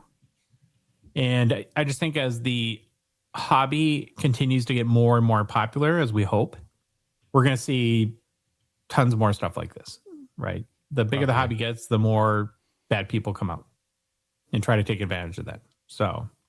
Have you guys noticed this? Like people posting on Instagram, all the time. This card's on eBay and it's my card. I've never seen my card, but I not necessarily that specific scam, but I don't know. I feel like I've gotten pretty good to ignoring the BSers, the bad actors. I haven't. I don't want to say knock on wood, but I feel like this is where someone would. No pun intended. I haven't. I trust my spidey senses, and I spread the guidance that you should too. If you don't have the best street smarts or the best spidey senses, ask a friend, because your friend probably does. Yeah, I guarantee you know someone that's got good intuition. Mm-hmm. So, yeah, when you're making a big purchase like that, getting a second, third opinion never hurts. That's a very good advice, Phil. Phone a friend. Phone a friend. New product release is brought to you by Total Sports Cards and GP Sports Cards. Grant and crew are also the official breaking partner as well for our show. You're going to want to go to gpsportcards.com to get spots for Grant's Friday night breaks this week. He's not breaking Wednesday because of the Certified Diamond Dealer Conference going on right now. Exciting. In California that, of course, we weren't invited to again this year. I asked if I could hobby shop his shop, and he said, I'll get back to you. And then I called him the next day, and it went right to voicemail. So I don't know. I don't know what's going on there. Well, it's like when your friend goes on vacation, you want to house sit for him, make sure everything's okay, right? No one breaks in. So I offered that. Yeah, we'll see. Also, you want to check out speaking of hobby shops, the Total Sports Cards website, which is Grant's shop in Etobicoke, which is a suburb of Toronto, as I've learned, and now I can say it right.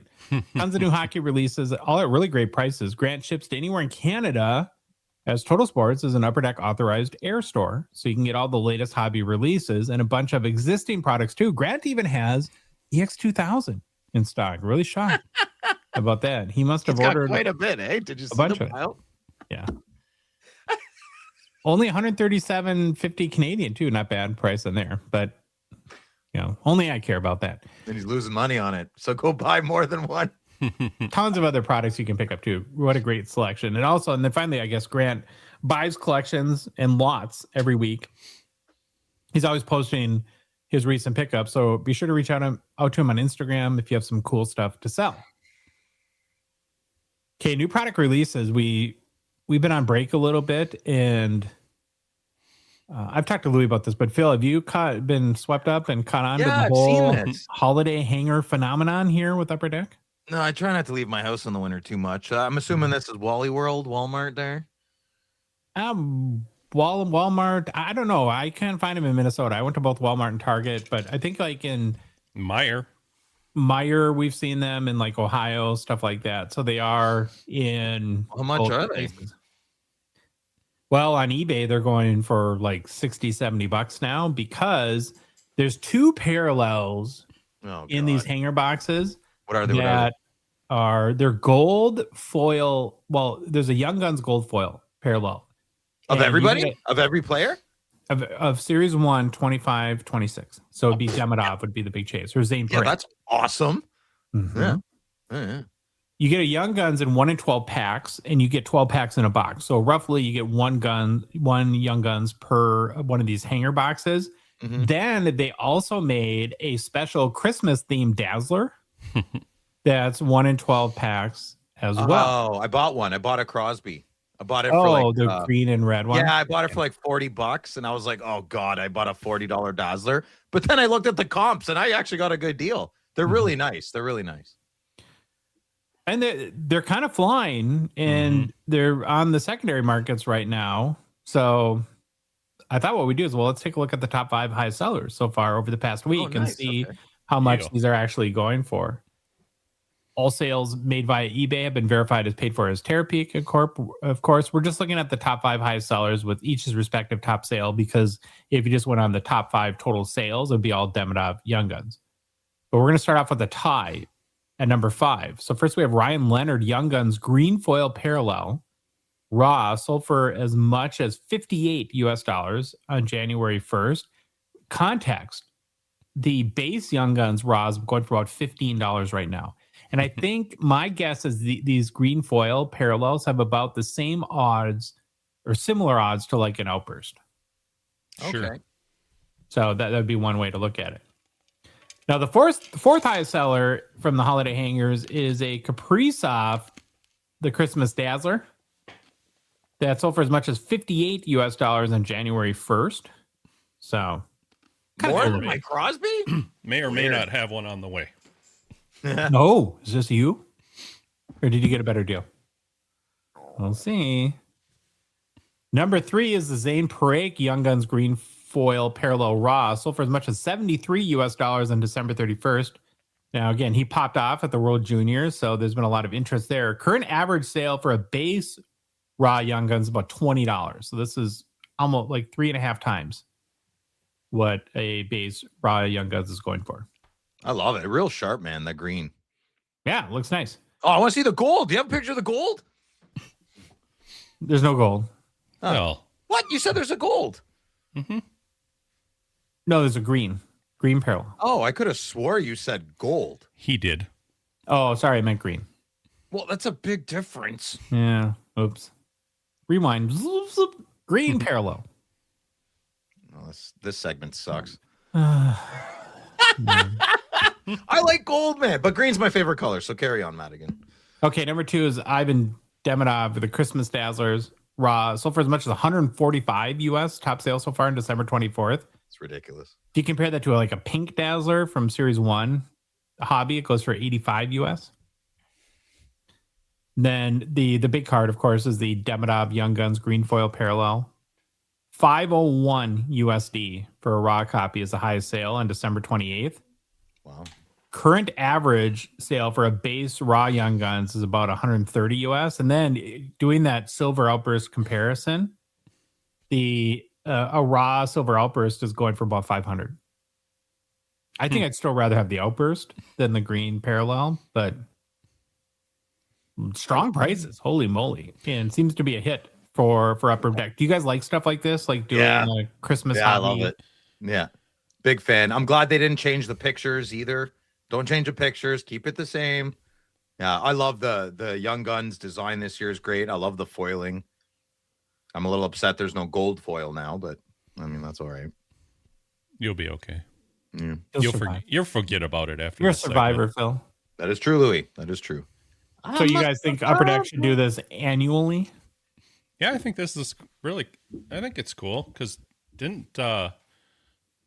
it's cool because you can just get them at Walmart, Target, Meijer, blah, blah, wherever your people are finding them. But I'm not saying they're copying it, but it's kind of cool. Because Topps does that Christmas baseball themed cards in a way. I mean, they're a lot more extravagant with mistletoe and all more that of a background, like snowflakes. I want them to. They should do the Christmas colors in the foil. What an opportunity for Upper Deck to really, look at it from a marketing point of view. Christmas is comfy and cozy. Throw a polar bear on there, Coca-Cola. Oh, come on. Candy cane foil for Young Guns. Young Guns would be in a candy cane foil. Yeah, now we're talking. Man, who doesn't love Christmas? I'm not religious and I love Christmas. I love the Christmas carols. It's a time for family, friends, unity. Yeah. They should really lean into a Christmas set. Very rare. If they make it in abundance, no one will give a crap. If they make a very rare, classy, comfy, cozy, family-oriented Christmas set, lights out, buddy. Snowflakes, yes, Louis. Like real snowflakes, not like the snowflakes we live with and have to deal with and avoid. I know. I would have a unique insert next year, I think. I wish we had some input. I wish we could take 100-person survey and feed it to Upper Deck and say, listen, we're just throwing a suggestion out there. This is what the people want. Well, all your favorite players on Santa's lap. That's what you'd like. Yeah. We could pitch this to Upper Deck and start by saying, you guys, for the first time, Phil and I might be on to something, not on something. Yeah, well, then we have to ask the security guards to take the handcuffs off and drop the charges, and Josh will pick us up in the minivan. Yeah, but did we succeed? Idiot. That's fine. That's fine. I really like this idea, and bravo to Upper Deck for doing it. I don't know if the prices will hold up like this. I think if you're patient, that it's going to be not a bad way. It's good. It's a little bit of a gimmick, and I don't know. Gimmicks typically don't have legs. Value. Gimmick got me. I was like, "Ooh, Christmas Crosby, buy it now." I was like, "Why did I do that? Why did I buy that card right now?" I have no idea, and the prices are just chopping down. Yeah, I like it. Good job. Good job by you, Upper Deck. Good job by you. Mailbag, Phil, you ready? Oh, it's me. Okay, good. Yeah. I'm gonna put my glasses on though, because I got amber tinted glasses. They block blue light and other things. I'm very pupil. You're like sensitive. Bono. What's that? You look like Bono with a mustache. Oh God. He just likes them because they're amber.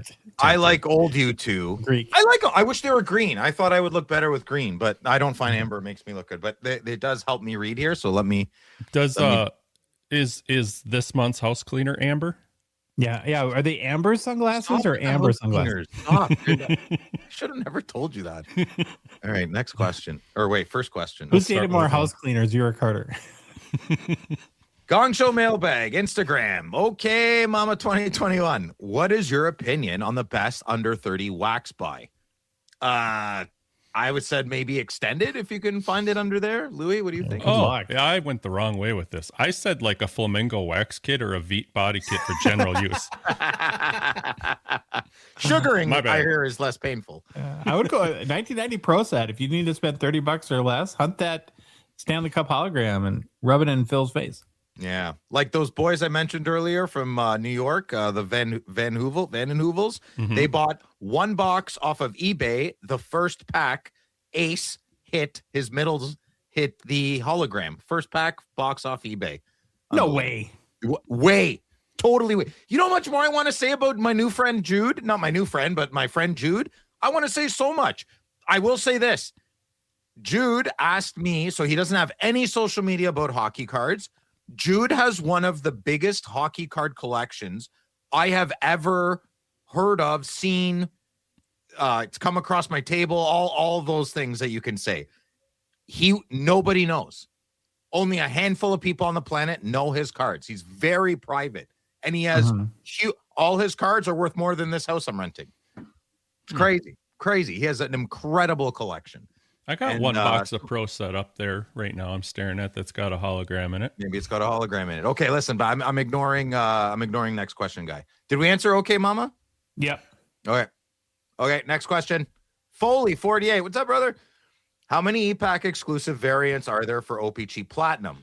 I know of the Color Wheels, Pack Wars, Retro Red, and Die Cut Mosaics. Does it vary by year?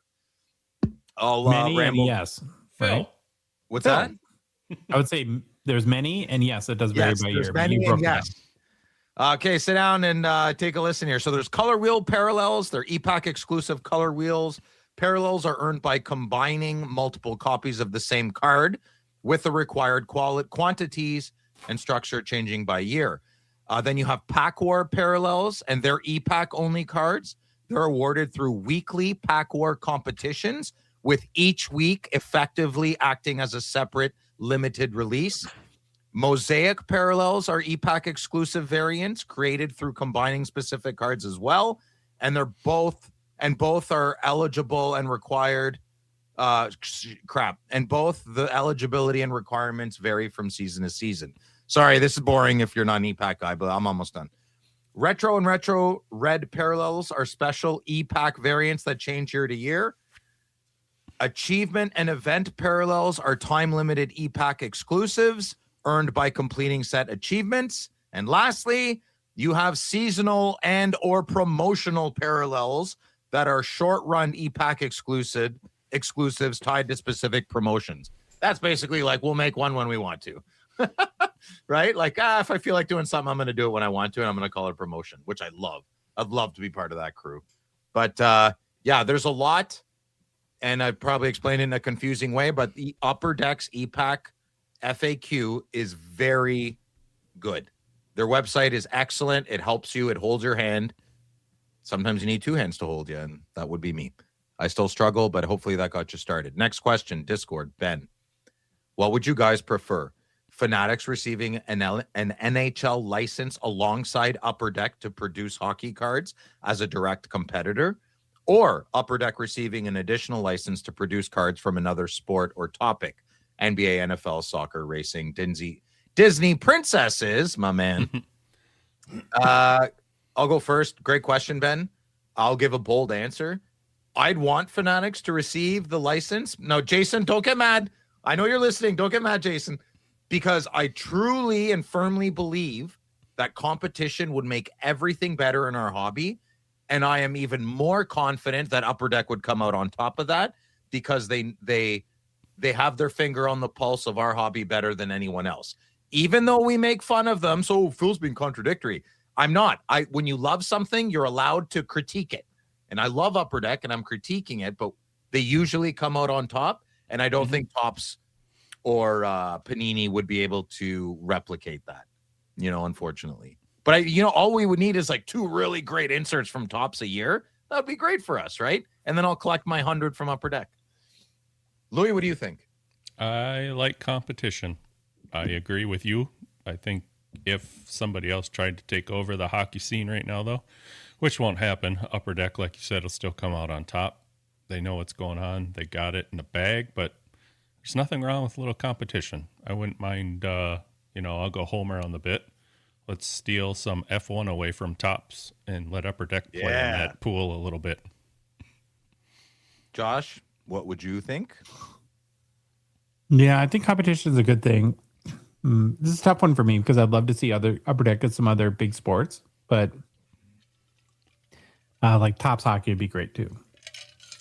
All right. Next question. Swifto Jr. Hey, boys. How many times will you refer to a Facebook auction as a Raz before you figure out a Raz is a raffle? Well, but more importantly, vous êtes-vous amusé? Lâchez mon dit, monsieur. It is what it is, Swifto. A raffle? Why not just say raffle then? I don't understand that. Just like, oh, that's so sus. Say suspect. I can't stand that. Say suspect. Mm-hmm. Is that another bad word we have to get rid of? Is raffle bad? Did someone say raffle 12 years ago in a tweet? Maybe Facebook doesn't like the gambling in your face, so we had to abbreviate the word. That's my best guess. Right? Yeah, probably. It's so silly. It's like saying frig. Oh, frig. And it's like a kid can say frig, but say the other one. Ho, ho, ho. Ho, ho, ho. It's a noise your face is making. What's the difference? Whatever. All right, we'll move on. I want you to say the lastly part. No, I don't want to anymore. Okay, fine. Discord, Postmaster Scott. Hey, what's up, Scott? Was the opening scene from the newest season of Shoresy inspired by the Chateau Gongshow? I have not seen the new season of Shoresy. You boys? Me either. No, I'm still finishing the first one. Oh, okay. We'll get back to you. We'll get back to you, Scott. Next question, Instagram. Card Professor 7. Is this the one that always leaves like crazy? Cole tells me there's someone who leaves like 50 comments all the time. Anyways, according to a Cajun Cardboard YouTube segment, Card Ladder year to date shows hockey up only 8%. I thought we were down. Behind baseball, basketball, and football, and of course, Pokemon. What does that mean for the return of investment of collecting hockey? I don't really know. It sounds really bad, though, so we should all probably just sell our cards right away. Yep. I don't know. Sorry. I'm being a cheeky ass. I don't know, man. I'm not worried too much, Card Professor. If it went up 8%, that's great. I thought it usually goes down. Oh, we could cheat the whole system, though, and redo the, like Josh put on there, the card ladder. Oh, yeah, it's our card ladder index. Yeah, we could manipulate the numbers. No, it's not ours. He's not ours. About the Gongshow 100. I'm talking about the Gongshow 100, though, and, throw Bedard and Celebrini in there, and then that one numbers would just boom. Yeah, wouldn't be fair. There's an obvious answer here. Well, it's actually not obvious. I'm sorry. I'm going to correct that. But there is a definitive answer here, is what I'll say. The Card Ladder Hockey Index, not the Gongshow 100, but their hockey index is woefully not updated and completely unreliable. You can't put any stock into it. It means nothing. Is that why we did our Gongshow, to make a more accurate one? No, there's different reasons, but the why the hockey index is not accurate is because it has not been updated in roughly 3 years. So they have Bedard, but there's no Carlson, Fantilli, there's no Mitchkoff, there's no Macklin, Celebrini. Well, that's crazy. Well, there's your answer card. Lane Hudson, there's no Demidov. And so, yeah, it's like you can't compare it to any other. They're just not very focused on hockey. I've sent them some cards to update it recently. And so hopefully that gets done soon, but I would not put any stock. And we love Card Ladder, and it's great for certain things, into their hockey index. Yeah, Josh is on the case, Card Professor. Don't worry. Got the captain on it. All right, next question. Minnesota Sports Card Junkie. This Tori, eh? Yep. Yay, Tori. Question for Phil. Okay. If the 30 card PSA sub that came back with cruddy grades had come back with better grades, more 10s, he's talking about mine from like 2 years ago, would your opinions on grading have changed, or were you heading down the path of not supporting Grady for your hobby journey? Okay. Well, Tori, I definitely know I lied to myself. It's like dating a smoke show woman with no brains. You make excuses. No, she'll get smarter. I'll buy her vitamins. I can change her. Blah, blah, blah, blah, blah. It's all lies we tell ourselves. They don't get smarter. I have 2 Alfredson PSA 10s that should not be 9s. I have other Sens cards that are PSA 10s that should not be 10s. Some shouldn't even be 8s, man. Yet I was a major PSA fanboy. You're correct. I think that's because I was swinging my big D, and it felt good. I was a big fanboy. I was a major Brady Tkachuk exclusive 10s. I had a monopoly. I was on my way to all of Alfredson's 58 rookie cards PSA 10s. I stopped at like 37, 38. I have about 20 to go. But once I personalized the experience, I tried to fool the fool, maybe. I took every measure possible to get the best grades. Every single measure. I bought a scanner, magnifying glasses. I did everything I could. I got so many opinions. I didn't even get a 9 on my vintage, on my 3 vintage that I sent it. Like, that's insane. So I had my temper tantrum. I refused to talk about it too much. I had my temper tantrum. I talked about it a lot. Then I refused to talk about it a lot. And now I can speak very openly about it, and I've come to a resolution with the situation and myself. Grading is a part of our hobby that'll never go anywhere. It's just not for me anymore. And that's part of my grading or my hobby wisdom and maturation process. And I will never, ever knock anybody if they're a huge grading fanboy. I won't. That's your thing. That's your jam. That's cool. We're part of the same thing. All right, next question. I feel stressed. I know. Sorry, Louis. Mad Dog, Nav78. Would you rather have a standalone product? What would you rather have as a standalone product? Upper Deck Black or Exquisite? I'm Exquisite all the way. Louis? I would love to have black, but Exquisite's going to be more realistic. I think Josh might disagree. Josh, go ahead. Yeah, I don't know what you mean by realistic. Exquisite can't happen. That's the problem with that. Why is that, Josh? Why? Because it is the most valuable card brand ever in the history of the hobby, regardless of sport. And according to lore and Upper Deck's agreement with the NHL, the cup has to be the highest, most valuable set. And so they cannot make Exquisite its own set. They're in a conundrum. It's okay. Yeah. That's fine. But the question says, which would you rather have as a standalone product? Don't back it up by facts and what can really happen or not. Yeah, we're that on How dare you? How dare you? Okay, next question. Philly, left wing. One of my hobby goals is to collect an autograph card of my favorite players from the junk wax era. Interestingly, I was looking for Paul Kariya cards and didn't find any current era cards. Is there a known reason that, unlike so many of his contemporaries, he doesn't have any current cards, let alone autos? Well, I don't know too much about the situation, but I do know this. Paul Kariya wants to be left alone from hockey people. He's, I think, still in touch with a few, but not many. He lives in the South. He's done with the game. He's not interested. I don't know much else. I just know he doesn't want to be bothered a lot. So, yeah. Josh, what do you think? That's what I've heard too. Yeah. Louis, that's what they said. Mm-hmm. All right, next question. It's freaking Paulie. Nice short question here. I'm a member of a couple of Facebook groups that revolve around EPAC. Recently, there has been a lot of talk amongst quite a few members about them cashing out of their EPAC accounts. Most of these people have mentioned the changeover to the authority. Check out my cards, also known as ComC, having ridiculous shipping times. Don't even talk to me about that. And costs as well as wax prices to chase achievements being too high now. Do you think things like this could really cause a big reduction in EPAC business? If so, would it be prudent then to jump into EPAC harder? Because if they really get 20% or whatever the percent of the situation would be of the big hits, allocation would be more for us. I don't think EPAC's going anywhere ever. As long as Jason Masher is at the head of that table, that's his baby, that's his pride and joy, and it's fun. It's a lot of fun. I don't think it's going anywhere. I think ComC's are ComC's problems. Mm-hmm. I'm not worried Upper Deck's not ahead of this in any way, shape, or form. They have great relationships with ComC and great relationships with the authority, maybe even better with the authority. I wouldn't worry too much. That's my take on it. And secondly, I would go nuts, Paulie. It's called opportunity. It's called capitalism. Go nuts. Go nuts, go nuts, go nuts. Mm-hmm. Yeah, buy everything you can and make as much money as you can. But if you fall on your face and you lose money, that's the risk, right? Don't come complaining if you lost money on the bet. Right. Louis, what do you think?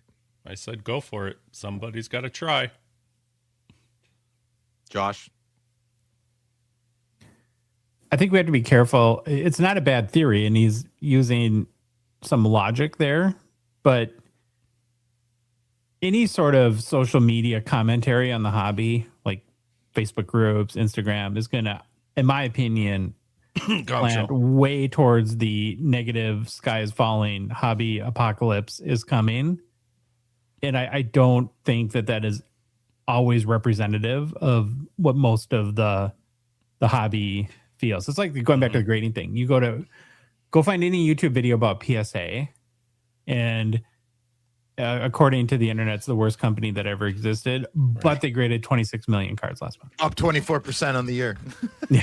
So 19.26. Consider 19.2. Consider the source. That's what I think but I am part of that same group he's talking about, and a lot of people are selling a lot of their accounts. I would take away the words talk amongst quite a few members. I'd say people are. There's the same 3-4 guys that are just buying up everybody's lots. I would love to see new players come in, right? Anyway. Mm-hmm. Next question. Rachel Cross. Boys, we got another lady here. Welcome, Rachel. Please don't leave. Hi. Hey, girl. Hey, hi, noob. Question here. When do the Gongshow Reloaded card spots get released? Josh. Well, today you can pre-order yours if you're a member of our Patreon and Discord community. So maybe you want to do that. She'd be the first girl, right? We don't have any girls. No. Do you forget about Lauren? Oh, crap. Family dentist? Yes, I forgot that. I'm anti-dentist. There's a few others. Okay. Mm-hmm. Next question. Aaron Giroux 66.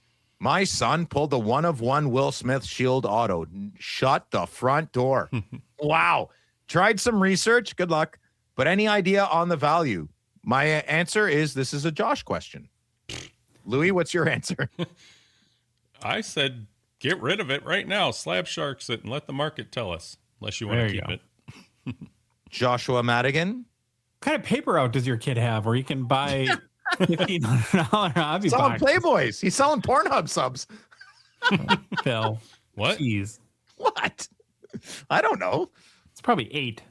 Well, they're savvy. 1-on-1s are always tough. You have to do a lot of homework, a lot of triangulation of sales, talk to people, get as many opinions as you can or comparables as you can.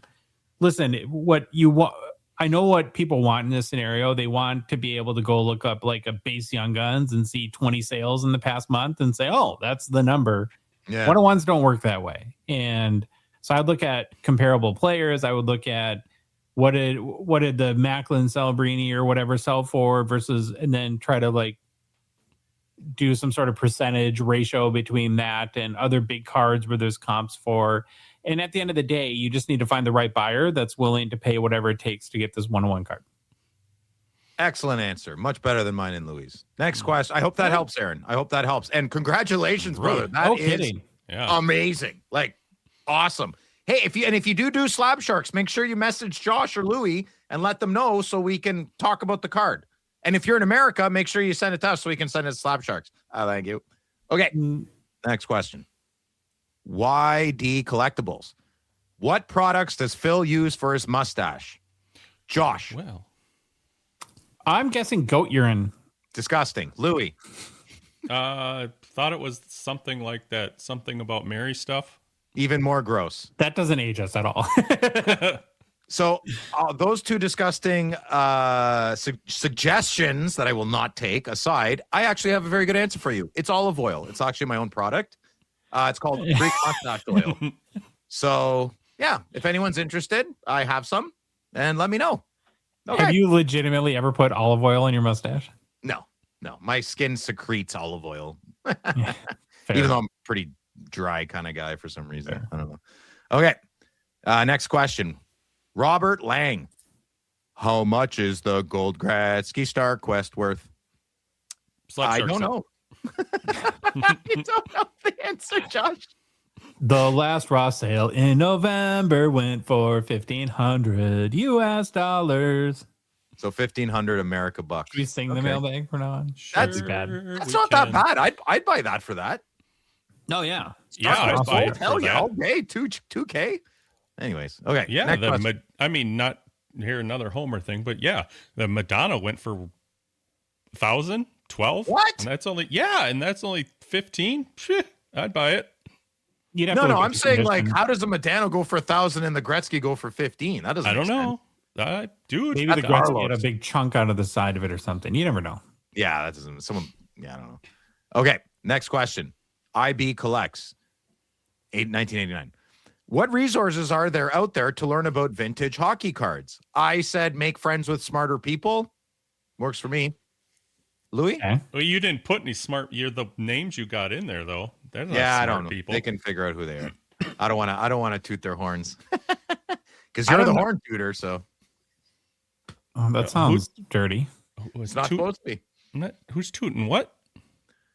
Louis, what do you think? I don't know. I went to Bobby Burrell just because he. Oh, his book's knows it. awesome. The book's great. He's got a new app too or something. Oh, really? Yeah, I Yeah, don't remember the what it's called. books Yeah, are he's got not a new one. unpublished, but you have to go on eBay to find it, I think. Vintage I think hockey so. collection. I heard him talking about it on Carlos's. He had a hard time logging into his own app or something. I don't know, but the information's there. Mm-hmm. Josh, do you need me to say your name or what? Like, say it. What? What? Aren't you going to answer the question? I did. He did. Bobby He followed Burrell's up book. with me. Oh, I thought Louis said that. Okay, whatever. I don't know. Okay, next I don't know. question. Good Mad grief. Dog 78. Again? Mad Dog Nav 78. What's your opinion on Gixxon, the eBay snipe tool? I don't know what a Gixxon is, but I'm definitely a fixin' for some dinner. I'm starving. Mhm. I don't I know. can't believe you didn't go with Vixen there, knowing how your Well, pervert mind works. I get away with a lot. I don't want to push it. Yeah, thank you. You're welcome. I don't know how you snipe something if everybody else is using the same snipe tool to snipe it. I don't get that. Like, I don't understand that at all. So I like analog things and manual things. I'll just keep killing myself and wait till 3 seconds and do what I do. Mhm. I did it a long time ago. I don't even know if it was named Gixxon or what I was using, but we're talking 5+6 years ago. And Name, eh? it was more of a pain in the butt than I'd rather just be online, like I said, and just get it as I can. You rather lose your auctions the old-fashioned way? Yes. Yeah, me too. Yeah. Someone out there can whip up a way better program than some eBay OEM thing for sure. What do you think, Josh? I've not used Gixxon or snipe tools. I'm not a good sniper. I'm terrible at auctions. I prefer buy it now. I think OG Troy used to use Gixxon, but I don't remember what his feedback was. I haven't seen Troy in so long. I don't even remember what he looks like. He was at the World Juniors with us. I know. I'm just being grumpy. All right. Fourth last question. Curated signatures collector. There have been plenty of thoughts on the high dollar sales such as Bedard and Celebrini. What is the comparison of some of the key cards versus the same tier players in other sports? My gut tells me hockey could still be undervalued. Bro, so undervalued. My opinion. Louis? I agree. Joshua? I want to say yeah, but it's just properly valued because it's based on demand. So we wish that more people loved hockey. They just don't right now. Actually, the data supports a different connotation to the subject matter of the results given. Next If question. you use the but hold on. Pythagorean theorem and divide Hold by Avogadro's number. You keep my people's inventions out of your mouth. Okay, here we go. No. Hold on. I understand what you're saying about less demand, Josh, because there's not as many people, but there's enough. What was the question on the last show? They call them whales. There's enough whales to compete in there to not make some of this crap undervalued. You know what I mean? We don't have that many whales in hockey. We have Yeah. more Sure. dolphins. We're dolphin heavy. Well, then I'm krill. You're a You're crustacean. more of like a You're a crustacean, Louis. you're more Am I? like a leech. Yeah. Perfect. Here's ridiculous. That's great. Okay, Anywho, third last question. hate you. My New York Royal something. my New York Rangers PC. Oh, okay, whatever. Will Upper Deck ever confirm? I can't see that well. It's a small font. Will Upper Deck ever glasses? Yeah, will Upper Deck ever confirm if ghost cards on checklists never seen publicly were actually made? I will go first. I don't know what ghost cards are, but I definitely know Josh will never buy any of them because he's scared of ghosts. Oh, I was wrong. Scaredy cat. Oh, you are. You're totally afraid of ghosts and you believe in them 100%. Mm-hmm. Yeah? I your got a little silence is a yes. Pathetic. Okay, so. Oh my God, kill me now. Okay, Louis, what do you think? I don't even know what a ghost card is. He explains it in the question. Cards that are on the checklist but don't ever show up, and I think those end up as updates On a checklist, but never seen He publicly. puts in brackets in the question. We can only have one dumb guy in the group. Come on. Well, yeah, Phil has that with a bullet. Fine. Yeah, I stamped that a long time ago. Josh, what do you think? I think these mainly show up as updates years down the road. Look at how we've seen with Pavel Bure in the past year, where we've got like 2017 Cup cards because he finally got around to signing them. Kind of like that. Second last question. Hold on, I'm thinking it's more of this. It's more of that Bedard outburst, Young Guns Gold. That's a ghost card, huh? Well, it just hasn't been pulled yet, or hasn't been posted to social media. Have you guys ever had a ghost poop? It hasn't been pulled. Just like he says in the question, Josh, he explains it. It's on the checklist, but never seen publicly. What's a ghost poop? It's when you go number 2 and then it's gone. You're like, where'd it go? It just went right down the pipe. It's just like perfect inertia, I guess. I don't know. Next question. Flushing in the toilet. When I think of ghost, I think of you and Louis at the ceramic wheel with your molding the. Oh, shotgun. I'm not Demi Moore. Absolutely not. Shave that mustache and you're a Demi Moore. Get out of here. She's not that bad looking in Mad Men, huh? Or Landman? I stopped watching Landman. I can't do it. No. I started season 2 last night. It's a little, it's just too, listen, the first season was great. Very entertaining. I don't need to rewatch the first season with different, camera angles than, great show. It's an amazing show. It's just not for me right now. I'd much rather watch how Mesopotamia crumbled. You'd rather watch channel. It's just not for me. These telescopes. I know that's your phase. I find Demi Moore she's not acting the best in there. That whole show, there's the mom and daughter, Ali Larder and what's her face. That's the whole show. Billy Bob's got the Space best line. Is cool. Don't knock on Space, Josh. I like some of the dialogues too. It's just it's empty calories to me a little bit right now. Okay. Hey, Phil, did you see that they found another planet that's made completely of diamonds? No. Oh, look it up, dude. I'll get to it though, I'm sure. I'm right now. My big thing is our 9th planet in our solar system. We can't see it, but every month we're finding more and more evidence, and it's orbiting our sun. That's terrifying. Anyways, okay. Like, do you realize if Jupiter wasn't there, we'd be schmuckered? The asteroid belt. You guys have no idea. Everyone thinks they're so important on little planet Earth, a little pale blue dot. Okay. Anyways, poor Kevin here has been waiting 20 minutes. Kevin Labonte. What's the scarcity of the Topps Vault color separation cards from 1979? I can tell you're American because you spelled color wrong. Nailed it. Josh, what do you think? I don't know anything about it. Something cool to research, though. Well, Josh is on it. Kevin, give us a bit. Well, Josh is on it. And the last question. Mitch Offenbacher. Awesome. That's wicked. Do another hidden gems. Oh, wait, hold on. Do another hidden gem segment, please. All right. Okay. I don't think you did that right. I think it's do another hidden gems segment, please. No, he was yelling right from the beginning. I don't know. That's Wouldn't Italian. there be a comma after a segment? I don't know. We're going to do one per month. Gems so segment. Well, I have a hidden gem in personal pickups. That's the segue. Oh, okay. Okay. Well, you're in luck, Mitch, because we're going to do one in January, and then you get a little Phil hidden gem, which is probably scary and mostly illegal, but we'll look forward to that. Thank you. Now, I appreciate that, actually. In personal pickups, and back to Phil. What do you got? Yeah. Got some good cards this week, boys. All right. Got a horribly centered Marcel Dion. I got sent so listen, buyer beware. I got sent a card that was not the card I bought on eBay, but it said 1 of 2. I assume the picture in the thing, I'll take it. Whatever. It's not so bad. I mean, it's bad top to bottom, but whatever. I'll take it.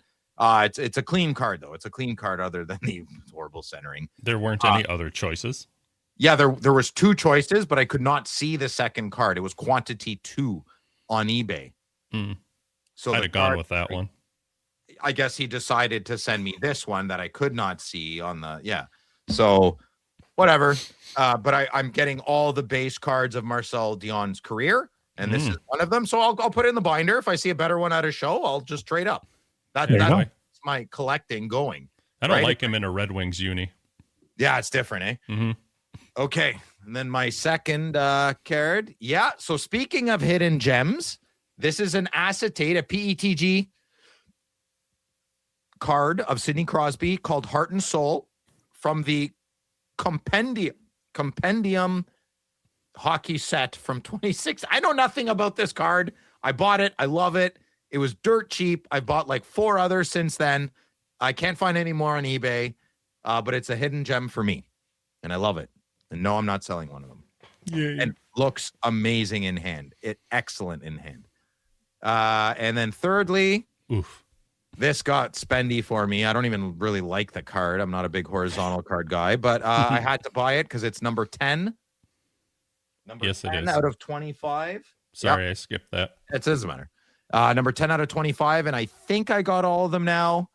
I just have to clean up my binder. I have like 4 other things to do before I clean up my Patrick Roy's. But if you're a Patrick Roy fan, I highly recommend taking a look of the 2002-2003 Topps Tribute set. It is excellent. It's hard to argue. Thank you, Louis. Baba Louis. Mm-hmm. Oh, I did get one. Super sick. Tori rubbed off on me. He got That's one gross. Of these. It's 24-25 O-Pee-Chee Platinum Power Playmakers Green Ray color match. Actually, it's number 35 out of 35. Kaprizov. That's super cool. Super, super cool in hand. Yeah. Cheap fun, man. I got nothing. No, you do. Check this out. Skyuma, go first. Skyuma. I had to make you a picture. Thanks. That's good. But now read what you wrote down there so people know what we're talking about. Louis. Well, at least you're waiting for the cards to be in hand. My ridicule for a year and a half worked. Good. Mm-hmm. Yeah, he's waiting for his cards to come back from eBay authenticity guarantee. Do you know my new resolution is to buy fewer but bigger cards? And so I did buy 2 cards this week, but they will probably spend the next 12 years in authenticity guarantee. Yep. So you'll get them by Fall Expo. Maybe the eBay part-timer hopefully will get some little Cheeto dust on your card when he's grading it or when he's authenticating. I'm just on lunch, boss. I got 2 more cards. It's Josh's card. We'll see how it goes having less mail days, but I want bigger cards. So I'm trying not to buy just more and be more thoughtful about my purchases. How bad do you want to say, though? Louis and I know what you got. Josh got an amazing card. I got a bigger one than that, too. You did? It'll never be bigger than mine, though. All right. It's hard to not be, but okay. Sloppy. No, I got references. Boys, come on, stop. You're the married ones. I get a new reference once a month. He's got a reference and a bill for cleaning his house. Mm-hmm. She didn't even clean last time, but I still got a bill. Wait a minute, this sounds familiar. Yeah, gosh, my house cleaner's in my garage. What do I do? I haven't paid in a long time. Or am I? If you're still listening. If you like the episode, please leave a rating review on Apple, Spotify, whatever podcast app you listen to us on. If you love the show, if you love Bob Louie, yeah, you do. Or make a wish. You want to support us, you want to chat with us on the Hockey Cards Gongshow Discord server, or you just want to get on the Reloaded pre-sale, which is live as of today. You might want to consider a $5 a month donation. Join our $9.99 support level tier on Patreon. Link is in the show description, in our Instagram, TikTok profiles, and on our website, hockeycardsgongshow.com, or Patreon's website, patreon.com. Search for Hockey Cards Gongshow. We're on social media. Follow us on Instagram, Facebook, TikTok, Twitter, and YouTube. And boys, the Hockey Cards Gongshow podcast is a production of Dollarbox Ventures LLC. Have an amazing start to your week. We're all back to normal. Holidays are over. We'll be back with special guest Victoria on Thursday. Oh, yeah. That'll be fun. Oh, sorry, Baba Louie. You know what to do. Oh. Hi. Hockey cards on fire, no holding us back. Josh looking sharp, the face of the scene. Feeling pork chop pants, rocking it clean. Baba Louie in the booth, he's the man with the plan. The best producer in all the land. Gong Show Nation, let's hit the flow. It's the Hockey Cards Gong Show. Let's go, let's go. Wanna say them in the show. So. Ah, this is bad.